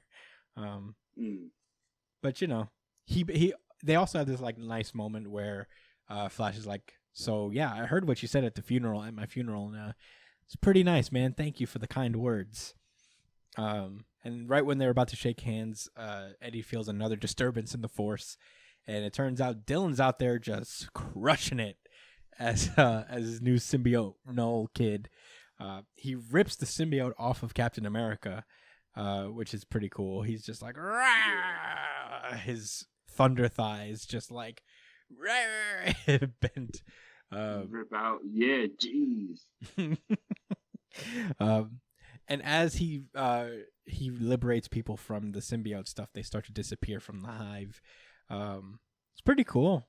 And all they see now is just this big portal thing that's shaped like an eye. And they're like, well, we have really no choice. We should either go through it or whatever. So they go through it, and they end up in the central nervous system of the hive. Down below are just a collection of rogue symbiotes. And Eddie Brock is basically like, hey, I don't, this isn't based on anything, but I think we should just hijack these things and use them to get out of the hive. So, we could go back and fight Null. But I guess somebody's got to go down there and do the most and sacrifice themselves. Yeah, and who better to do that than the guy who did it last time, Flash Thompson. He's just like, I'm your man for this mission. He even found a way to loop this from the very beginning of what's his name again? The dude doing this series? Oh, Donny Cates. Yeah, to the beginning of Donny Cates, when he's like, remember that mission that Rex first gave you in that very first chapter when he found your ass? He was looking for me. This is my job. This is what... And Rocket's just like, all right, buddy, you got it. Sure. Jesus. No, he doesn't say it like that, but that's how I felt. Like, damn, Brock, if you better like just be like, okay, sure. I'll go back to the world of living and you stay down here. Yeah. Cool. All right. So yeah, I have a son. Anti-Venom goes down, delivers some anti-Venom hell. He has his cool moment. He takes down a bunch of symbiotes and grenades himself. And when he does that, the central nervous system takes a pretty big hit. Null feels that pretty hard, where he's just like, no! And that's when the symbiotes start to take over Eddie Brock, and then he transforms into this cool anti-Venom dragon. Said Eddie Brock. Oh, did I say Eddie Brock? Cool. Oh, no, I said anti-Venom. Before that. Oh, did I say Flash Thompson? I'm calling you out, bro. Damn, dude. Betrayed by my own co-host. That's your boy, man. That's your boy. Hey, Brian, do you want to be the next co-host for the New Jump City, and Josh can produce the show from now? Nah, bro. I'm too edgy for it. I'm too edgy to be the co-host. You're damn right. Yeah, I might just like start singing "Crawling in My Skin" halfway through. Don't worry, I won't throw you under the bus no more, Chris. I rule this podcast with an iron fist, Josh. Don't you ever? Maybe I'll put you in the way of a scooter or something. No more buses. I got you. But yeah, in any case, Flash Thompson becomes a dragon, and Eddie's like, "Oh, cool, anti-venom dragon," but he's like, "Let's go, Rex." I said, "Let's go, Rex." Rex, and just creepy voice comes out of Rex. It's like, "Rex is dead. It's me, Null." And then he just hangs Eddie over the edge again. And he's like, "Why does this feel so familiar?" And that's where the issue ends. Eddie Brock is kind of back where he started at the beginning of this event. Yeah, this is really cool. Yeah. It's very very noble sacrifice of Flash Thompson as always. And now that he's a cool anti-venom dragon, I'm here for that. I think it's a cool idea, I guess, because if there's anything that can like beat the symbiote, is like a thing that was designed to be the anti-symbiote. So here for it. Yeah, it checks out, I guess. Yeah, it was close to being my RGC, I guess. If it wasn't for Hellions, this would have probably been the RGC for me. Oh, VGI for me. Sorry. Okay. But yeah, that's all I gotta say. You guys ready to move on? Mm-hmm. All right, it's time to run them on. Did I say One Piece was my RGC? No, you didn't. Oh, it was. Okay. Well. All right, let's randomize.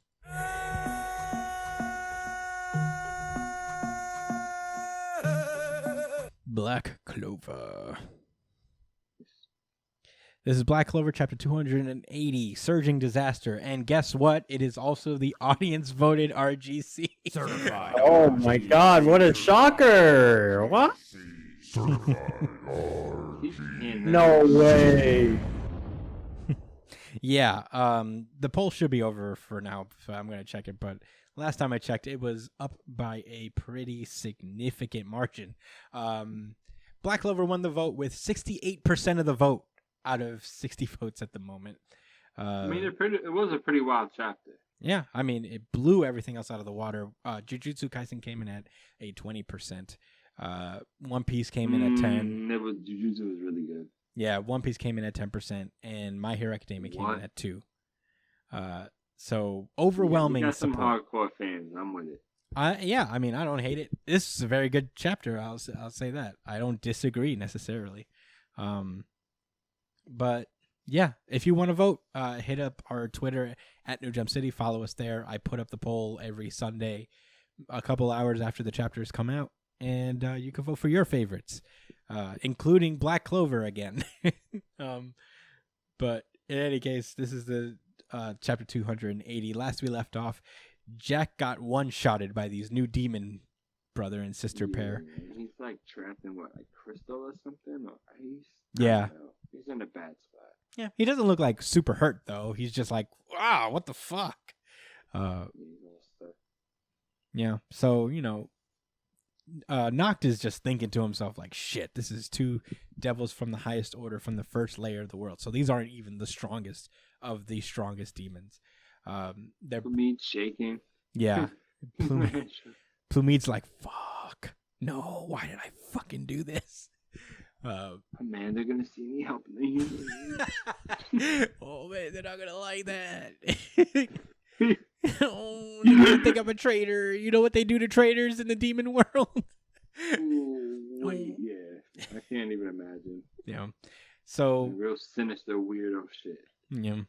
So apparently Noct figures that they're about as strong as the Dark Triad. So, no small potatoes there. So yeah, they're just playing around. They just shoot their shots everywhere. They just explode outward, weird ice shots or whatever. Meanwhile, the mana of the Spade Kingdom seems to be getting absorbed by the roots of Kliphoth. And at that moment, that's when a bunch of demons roll through, I guess like little underling demons, just burst through the gates of the castle and start attacking the citizens. Marileona is, of course, like, ho ho! Murder and death is approaching this village, but ho ho! Another something else. Wowee. But, they're not alone. The big doofy giant demon that she was fighting before gets up stronger than ever because Klepoth is open, so demons of all sorts get stronger when that happens. So, yeah, her fight starts for real, and she's not necessarily alone. Because as is railing fucking Zenon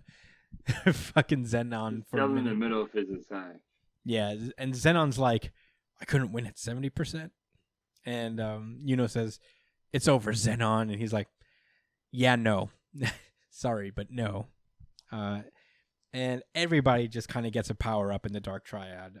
They get 100% of their demon's abilities, and they come with new designs altogether. Pretty cool. I like the actual. I like all the designs, honestly. But even the guy in the middle, where I thought he looked real doofy before, I think he looks really cool now. Yeah.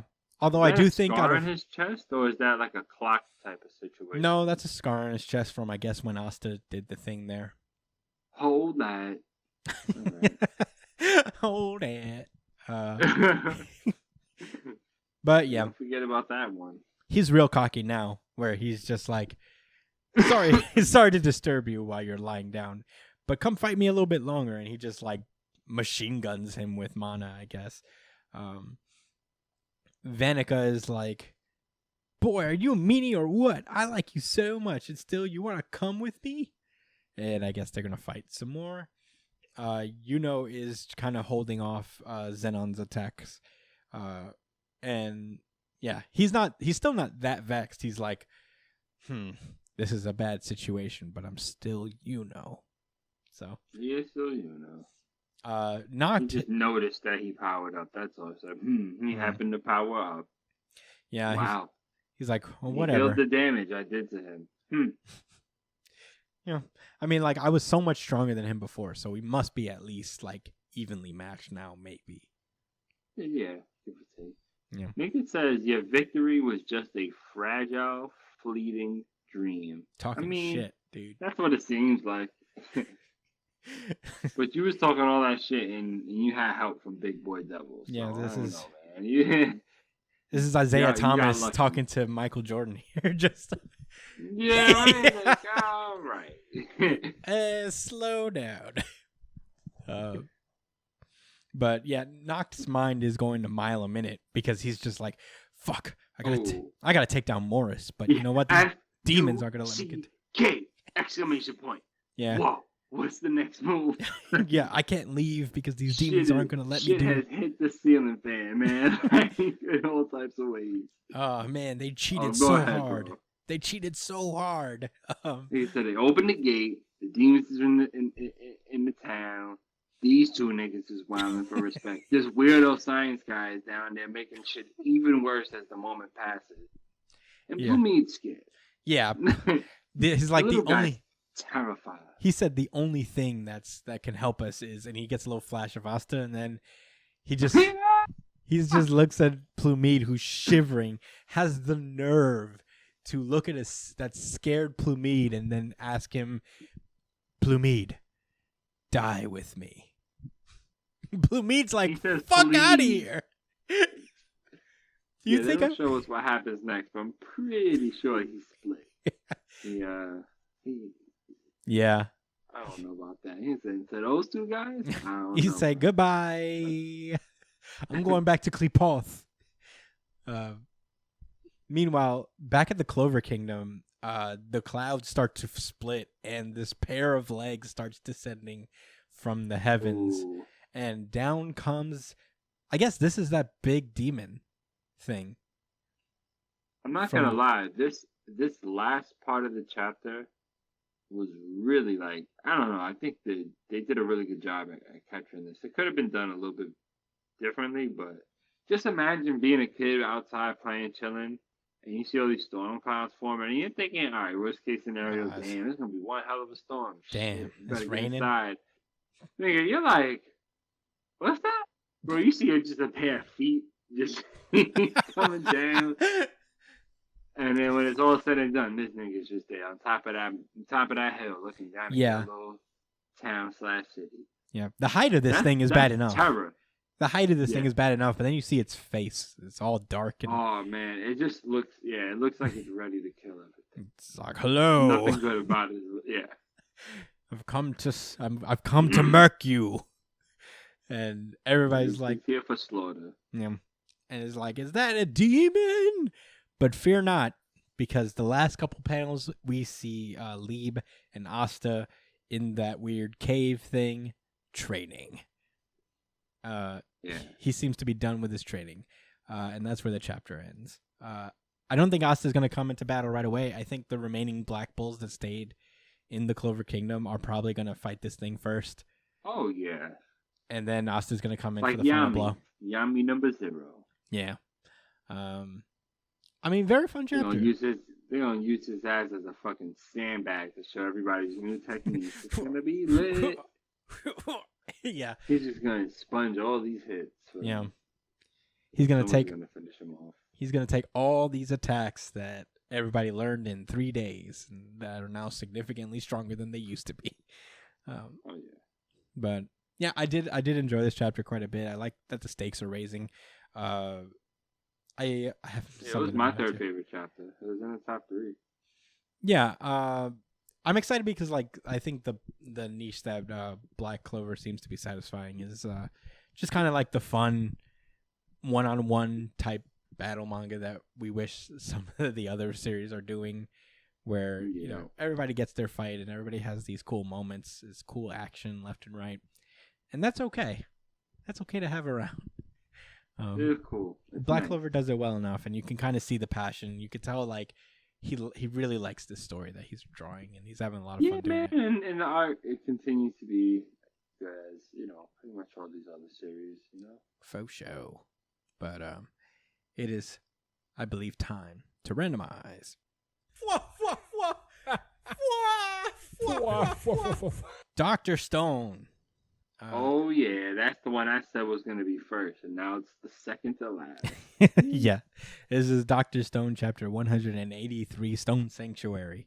Last we left off, they're trying to craft a diamond so that they could have a battery for the Medusa mechanism that turns everybody into stone. And they've managed to do it. Back at Zeno's hideout, they managed to create a diamond. And they figure that the diamond is just a little too small for them to really use as a battery. So the lady that's there asks, how do we make it bigger? And Senku's like, well, making a diamond in the lab is next to impossible. So go dig up some natural diamonds. And everybody gets pissed. Because they went through so much shit just to create this one tiny diamond. And now he wants them to mine for more. So basically he explains, don't worry, we're going to need both. They're both kind of important. The goal here is to mine natural diamonds and to grind it into a shape using the diamond they just created. It's an interesting question of science where they pretty much answer just or point out that everybody has this kind of prejudice that man-made things are instantly weaker than their natural damn it, I just had that word in my head, counterparts. So yeah, basically what they're going to do is that they're going to use the diamond they created to grind down the diamond into a shape that can fit into the Medusa. Pretty cool. But at that moment, that is the last time they'll be speaking. They'll leave a one-way communication open for for Xenos folks, and so they can tell them when they've done what they needed them to do, but they won't be communicating because they feel like it will kind of give them a way to be using radio signals near the radar, which defeats the purpose of having a stealth ship. So, yeah, that's they decide to do that. Zeno just tries to do some sneaky shit and coils, I guess, one of their communications things so that they could always just have a radio signal going. He tries to sabotage them that way. So yeah, what they're on their way to Arasha, this municipality in Brazil that basically is home to a bunch of rare earth minerals that they will be using to find their super alloy city. It's pretty cool. Pretty exciting. Yeah, you see there's a new thing they're trying to farm, and Zeno's being really, really extra. Yeah, because he basically made his, I guess, finger things into a magnet, which gives off a weird signal on the radar. And he had already told, because if you remember way back when they first built those bikes, Zeno blinked a Morse code message to Stanley, and apparently the message was that they were going to Arasha the entire time. Like, he already knew from there. So, nigga did Morse code for a full sentence. Yeah, for real. It's really hard. Yeah. And, so, that'd be impressive. Well, I guess Senku and the rest of the team goes the hard way. Stanley just sails over there, and they made it there first. And he says, now when the kiddies show up, we'll make them into Swiss cheese. They're 14. He's literally saying, like, we're going to murder these kids, no problem. But there's a panel earlier that indicates that this is kind of part of Senku's plan. So, yeah, we'll have to see. The chapter ends with Senku acknowledging that the final battle will go down deep at the Amazon at the Stone Sanctuary. Yeah, here for it. Very excited for Dr. Stone. See where it goes. But I don't have much to say about this chapter, honestly. Do you want to say anything before we move? No. All right. Let us randomize. Jujutsu Kaisen. All right, this was second best, and honestly, should have been RGC, but I couldn't do it. It's not fair. I have influence from extra sources. Why? What's because of the prelude chapters, man. I couldn't add the hype from all of that build up. It's not fair. Yeah. Well, I don't have that moral, so I'm giving you RGC. Neither do I. I'm also Certified RGC. Certified RGC. I thought One Piece was your RGC, Chris. I don't think I gave it to my. I don't think I gave it to. Yes, One Piece. you did. No, I didn't. No, you didn't. You're right. I gave my VGI to Hellions, but I didn't give RGC. Wow, you're right. Oh, so it's my fault we didn't have a. It's okay. I stand on that. I said that earlier in the week too. I mean, you're not wrong. I would have put One Piece as my RGC had this not been around. Oh, he was doffing that nigga's face in, son. Yeah, you couldn't resist. But this is Nigga Zolo was scaring him. That was epic. Yeah, he's like, fuck! I could have killed me. We talked enough about One Piece. One Piece. Jujutsu Kaisen chapter 137, Hard and White. Hey, yo. Oh, what's harder than... what do you say? Was whiter than a napkin, harder than a dinner plate. If you want it, come and get it. You know why I say super straight. You know who said that? Who? Jeezy, man. Oh. Young Jeezy, the snowman. Who knew Gege Akutami was a young Yeezy fan? But, white and hard, nigga. That's that coat.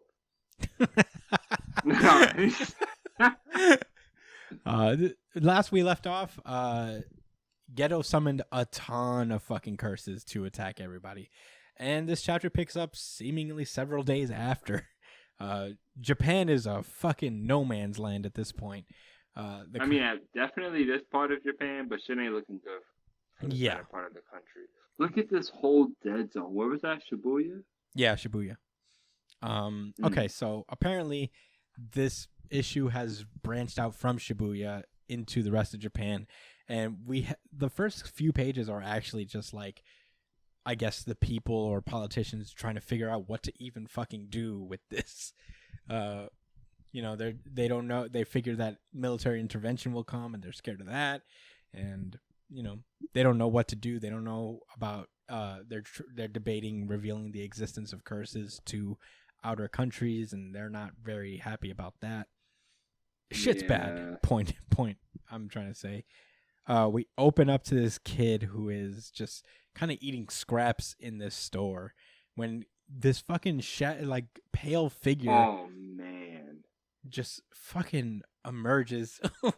It's so creepy. Yeah, he's literally like, ooh. Oh, come. Yeah, come. Dangerous here. Hot bath. And the TH is upside down. I'm like, how does that even get displayed in life? Right, the TH is just shifted the other. Yeah, how does that even, like, how do I even, I just thought, like, even though he sounds creepy and disgusting, it went from coherent to incoherent, like that. Like, I don't know. It's like real, like, hot yeah. bath. Well, look at it, because you see how his eyes went up. Probably by the end of the sentence, it was just like, it just looks so gross. And this kid is just like, where's mom? And he's like, oh, perfect. Mom and dad and big sister and little brother and teacher. I would have stopped right there. I was like, oh, teacher. I don't know about that, buddy. Teacher. What do you think I am? Some kind of nerd? So whoa. I ain't moved my ass into this abandoned part of the city to go back to that shit. I don't know what the fuck you're talking about. Ugh. Next you're gonna tell me my homework is here. Ugh. Gross. I mean, honestly, this kid actually says that. He's like, I don't have a little brother and I hate my teacher.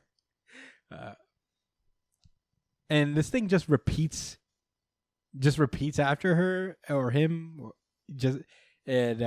He's like, you okay? You want some water, buddy? And I'm like, what the fuck, kid? Yeah, because his lips look so dry. Look. Yeah, he starts bleeding. His eyes start bleeding, and this kid is like, I should get closer. The fucking showering guy. Yeah, this figure gets devastatingly less human, and this kid is more convinced as time goes on. And this kid just is not taking the hint at all. The monster can't believe it. The demon thing, he can't believe he's about to get this snack so simple. He's saying give me, but what he's about to say is give me a break. Yeah. Can't possibly be coming closer.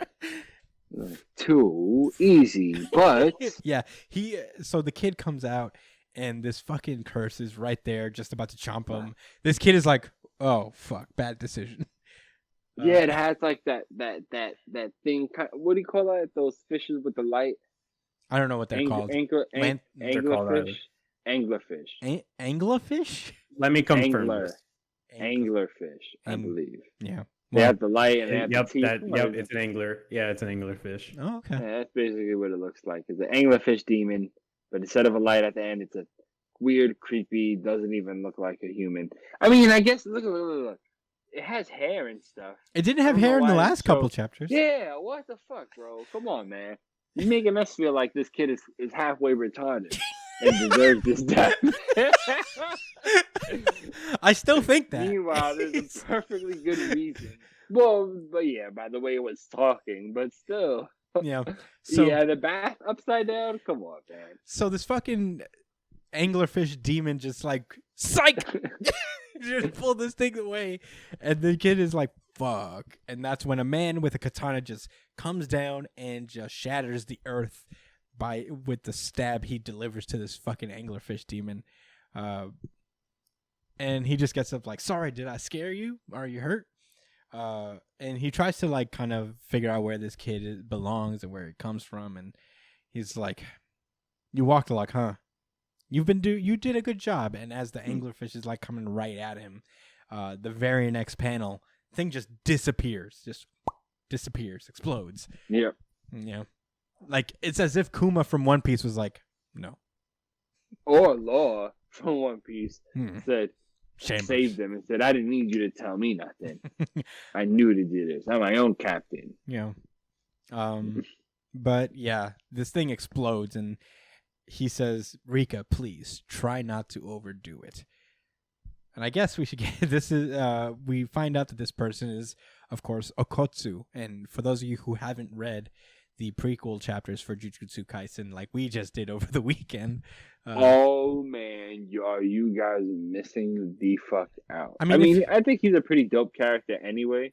we won't go into like the hyper particulars of the situation, but Okotsu was a character who came to Jujutsu High before Itadori, or probably even Fushiguro did. He was this guy who was possessed by, not possessed, but like haunted by this curse, who was this girl. This girl that he was like, his best friend from when he was young. She died tragically when he was young. And she's kind of hung around him ever since, protecting him and absolutely murdering 9th grade bullies. So she didn't murder them. They just got stuffed in a locker and got extremely severely wounded. Did they live? Injuries. Yeah, they lived. Yeah, they did. That was kind of the key to like the attacks, that they would always survive. Just to be gruesome. Yeesh. I didn't even catch that. I thought they were dead. By the way they looked, I was like, "Fuck!" They look like I thought they were dead for sure. I thought those were dead 9-year-olds. I mean, I would wish I were dead if I were stuffed into a locker like that.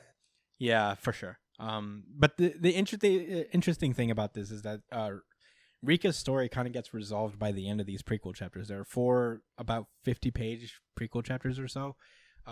At the end of which Rika is kind of purified and is allowed to move on to the afterlife. And Okotsu just kind of joins the team, and we don't know what happens to him because he is not in the series from there on out. But it seems that he's been away on work, and has become quite the powerful Jujutsu sorcerer, and still seems to have Rika with him, even though she's supposed to be gone. So, seems to. There's a thing of like Okotsu's special like curse technique. It's different from normal things, like from normal people, because people go for negative energy when it comes to cursed energy, but his is more inspired by love. I think that's how it works, right? I mean, the logic there is that like love also brings a lot of negative emotion as well, to a degree, I guess. Like, because when you lose your love or something like that, negative emotions, it's a cursed energy built from a positive source, which is a lot like a lot of things that bring up curses, like schools and stuff like that. So it makes sense within the law, but yeah, that's the only thing that confused me is like, how does he still have Rika when I'm guessing just because they love each other, that's how they stay connected as cursed entities or something like that. Well, I'm sure must be nice because Rika got cured of her curse. So as far as I see, she's just a ghost chilling with him because she feels like it. That would be cool. I mean, I'm not gonna. That would be really lit. Yeah, I'm sure we'll get an explanation. That's simple though. Yeah, Jujutsu Kaisen is the explanation manga, so I'm sure we'll get pretty in-depth explanation as to what his cursed technique is. But yeah, this is adding to a list of things that need to be explained. This dude being his brother. Which is not really his brother, we know that, but explaining why that happened, why it happened that way, and if there's anything that's going to stick with that. And this dude being a hanging character, right? I lost my train of thought. I forgot the other things, but man, there's more. There's some loose ends. There's a few things that need to be explained, but I'm patiently waiting. Yeah. So Okotsu shows up at this, the typical mysterious round table of bosses that a lot of series, which is not with the worst. Candlelight, because forget electricity. Yeah, nobody sees each other. They're all behind these like curtains or whatever. Okotsu looks like he needs a nap, man. What the fuck? He looks tired. Is it just me? No, he looks tired as shit. But right. Basically, he explains that like, you don't intend to thank me, so let's just get on with the main event. So, yeah. They basically, established that they still don't trust him, even after all he's done and, clearly how much he's on the side of good.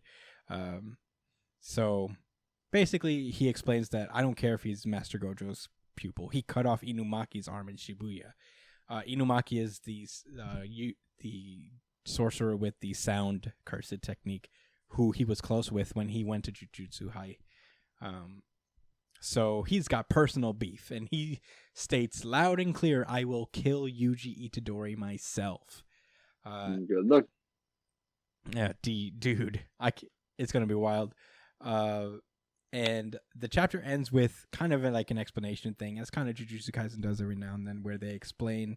We get a notice from the Jujutsu headquarters that one, Suguru Geto's survival has been confirmed, and he has been sentenced to death again. Second, You gotta be a real nigga to get sentenced to death twice. Yeah, Gojo has been deemed an accomplice in the Shibuya incident and thus permanently exiled from the Jujutsu world. And not only that, if anybody tries to free him, it will be considered a criminal act. Jeez Louise. I think that was such a cool part for me because there's going to be a moment where like they have to release him and split off from the Jujutsu sorcerer world and shit. Could this be leading to the Enies lobby of Jujutsu Kaisen, or the Sasuke retrieval arc of the Jujutsu Kaisen series? Ooh, I'm getting with shivers. Them trying to snatch Gojo back. Yeah, I'm getting We'll shivers see. just I thinking don't know. about it. This might. You did say the author himself joked that he wanted to take Gojo off the board because he was too strong, and it's true, bro. That's not bullshit, man. I just don't see him being gone for the rest of the series. Yeah, I don't think so either. No, not the rest of the series, but I don't think that arc is gonna happen right now. They'll probably bring him back once everybody's on his level. Itadori. I think he's gonna meet him and shit is gonna be chill. Yeah. Yeah, I gotta read the prequel chapters. Katsu is my guy. Yeah. He's my man, 100 grand. Along with Shorty that got her face swapped over and stuff. Yeah. The principal got it the worst because it is now also revealed that Masamichi Yaga shall receive the death penalty for inciting Gojo and Geto and causing the Shibuya incident. Wow, talking about getting the shit end of the stick, bro, and dude, execution. Yeah, he's like, not like, yeah, bro, you're fired and you can't ever do nothing Jujutsu again, or we'll execute you. Straight, no, you're gonna die. Gojo's a bad guy too. They hated him. He was such a hater. Yeah, they're so okay. They're like, okay, whatever. It's just his fault. Yeah, there's only one way to leave this life, in a box. Finally, there are a couple more. There's Yuji's death sentence has been revoked. He will be executed immediately, and special grade sorcerer Yuta Okotsu is appointed Yuji's executioner. Jeez Louise, man. I don't think that he's gonna assassinate him. I'd like to think that. Of course not. He's probably gonna try to spin this into being kind of like his prisoner, much like in Attack on Titan that Levi did too. Yeah, that's what I was thinking when I first saw this too. I'm like, oh, is he gonna be the Levi of this series? Yeah, where he's gonna be like, he'll be my prisoner, and I think Okotsu's gonna take over as the main character of the series. I doubt it, but he could. It's not incorrect, but he could be a secondary main character. I hope that's the case. Yeah, I mean, exciting things for Jujutsu Kaisen in the future. There's we don't really know where this is gonna go. It should have been. Oh, go ahead. Oh no, what were we gonna say? Sorry. I was gonna say it really should have been the RGC, but come on, punching Kaido out, and you need 3 to 4 prelude chapters to add to the epicness. Hey, come on, I can't do it. I can't do that to Oda. You did it to Oda. I did it 2 to times Oda. I threw you under the bus on one podcast, but I'm tired of this. I'm tired. You got punched out, son. I'm gonna censor those parts. It doesn't really matter. Is that what it is? Because you know that he's gonna get punched out, and then like as soon as the next chapter comes, he's just gonna be talking to Big Mom. Like, no, I had zero problems with One Piece this week. I was just like, man, this is just kind of exciting, and it was pretty funny at the end with the principal. That made me feel like, damn, they violated him. But I don't know. I just like the chapter. I just like what it was building to. It's cool to have Okotsu back. Word up. Yeah, it's just a lot of interesting things all at once. And before it was kind of like spoiled by the Shonen Jump service itself, where it was like, make sure you read the prequel chapters before you read this week's Jujutsu Kaisen. And I'm like, no. Now I know why. Now I know this kid's going to show up. The funny thing is, I opened Jujutsu Kaisen, and then when I seen the picture of the person, I was like, who the fuck is this? And then, like, I didn't read it. I literally only seen the cover, and I was like, okay. No, that's when Brian was like, "Oh, read the All right, Brian had mentioned the prequels, and then I had went straight to Jujutsu Kaisen. I was like, I wonder if I'm gonna be confused because I was really thinking the prequels were gonna be trash or something. And then they showed this brand new character I didn't know on the cover, and he looked dope. I was like, I'm just gonna read the prequels first. Why not? Maybe it'll show something about him. Maybe it won't, and it did. Yeah. Yeah, great chapters. Read the prequels if you can. They're actually volume 0 in the Taikoban. So if that's how you consume manga, it's volume 0. Real quick, I wonder if they're gonna do this kind of thing again because there were two people that were mentioned. The first time Okotsu was mentioned was in chapter 11 or 10, where he was mentioned by Gojo alongside Yuta as well, actually I don't know what the fuck I'm saying. I'm saying weird shit. But there's this other character named Hikari who is also mentioned alongside Yuta for the first time as people who can surpass Gojo or rival Gojo. So I wonder if they're going to do this again, like another prequel setup for Yuta? This character named Hikari. Oh, huh? Hikari. Sorry. There's Yuta and Hikari. So there's two people that Gojo mentioned that could Yuta rival was him the stabby guy. Yeah, Yuta is this guy. He's the guy they just introduced officially for the first time. Okotsu. Wait, who? Okotsu. He said Okotsu could beat Gojo? Yeah, Okotsu could rival him or surpass him at some point. Oh, at some point. Oh, yeah, not now, but in the future. What? Mm-hmm. And there's another character by the name of Hikari who hasn't been introduced yet. And we don't know them yet. Okay. Yeah. I doubt there will be another prequel series. They may just show up and we'll get their like a flashback for them. But I don't know. Who knows? I welcome it if it does happen again. Yeah, I don't mind. So my theory is once Yuta, Yuji, and Hikari are all introduced and they're all at the level where they're rivaling Gojo, that's when Gojo will come back, I think. Sure. That's my theory, at least. Sure. Interesting. Yeah. Maybe even saving Gojo is the final arc. I don't know. Maybe. Yeah. Who knows? But whatever the future holds, I'm here for it. Very good. Really good chapter of the week for me. But that's all I got to say about it. You boys ready to move? Yes, sir. Oh, yeah. Thank you guys so much for listening. That has been our show. Woo.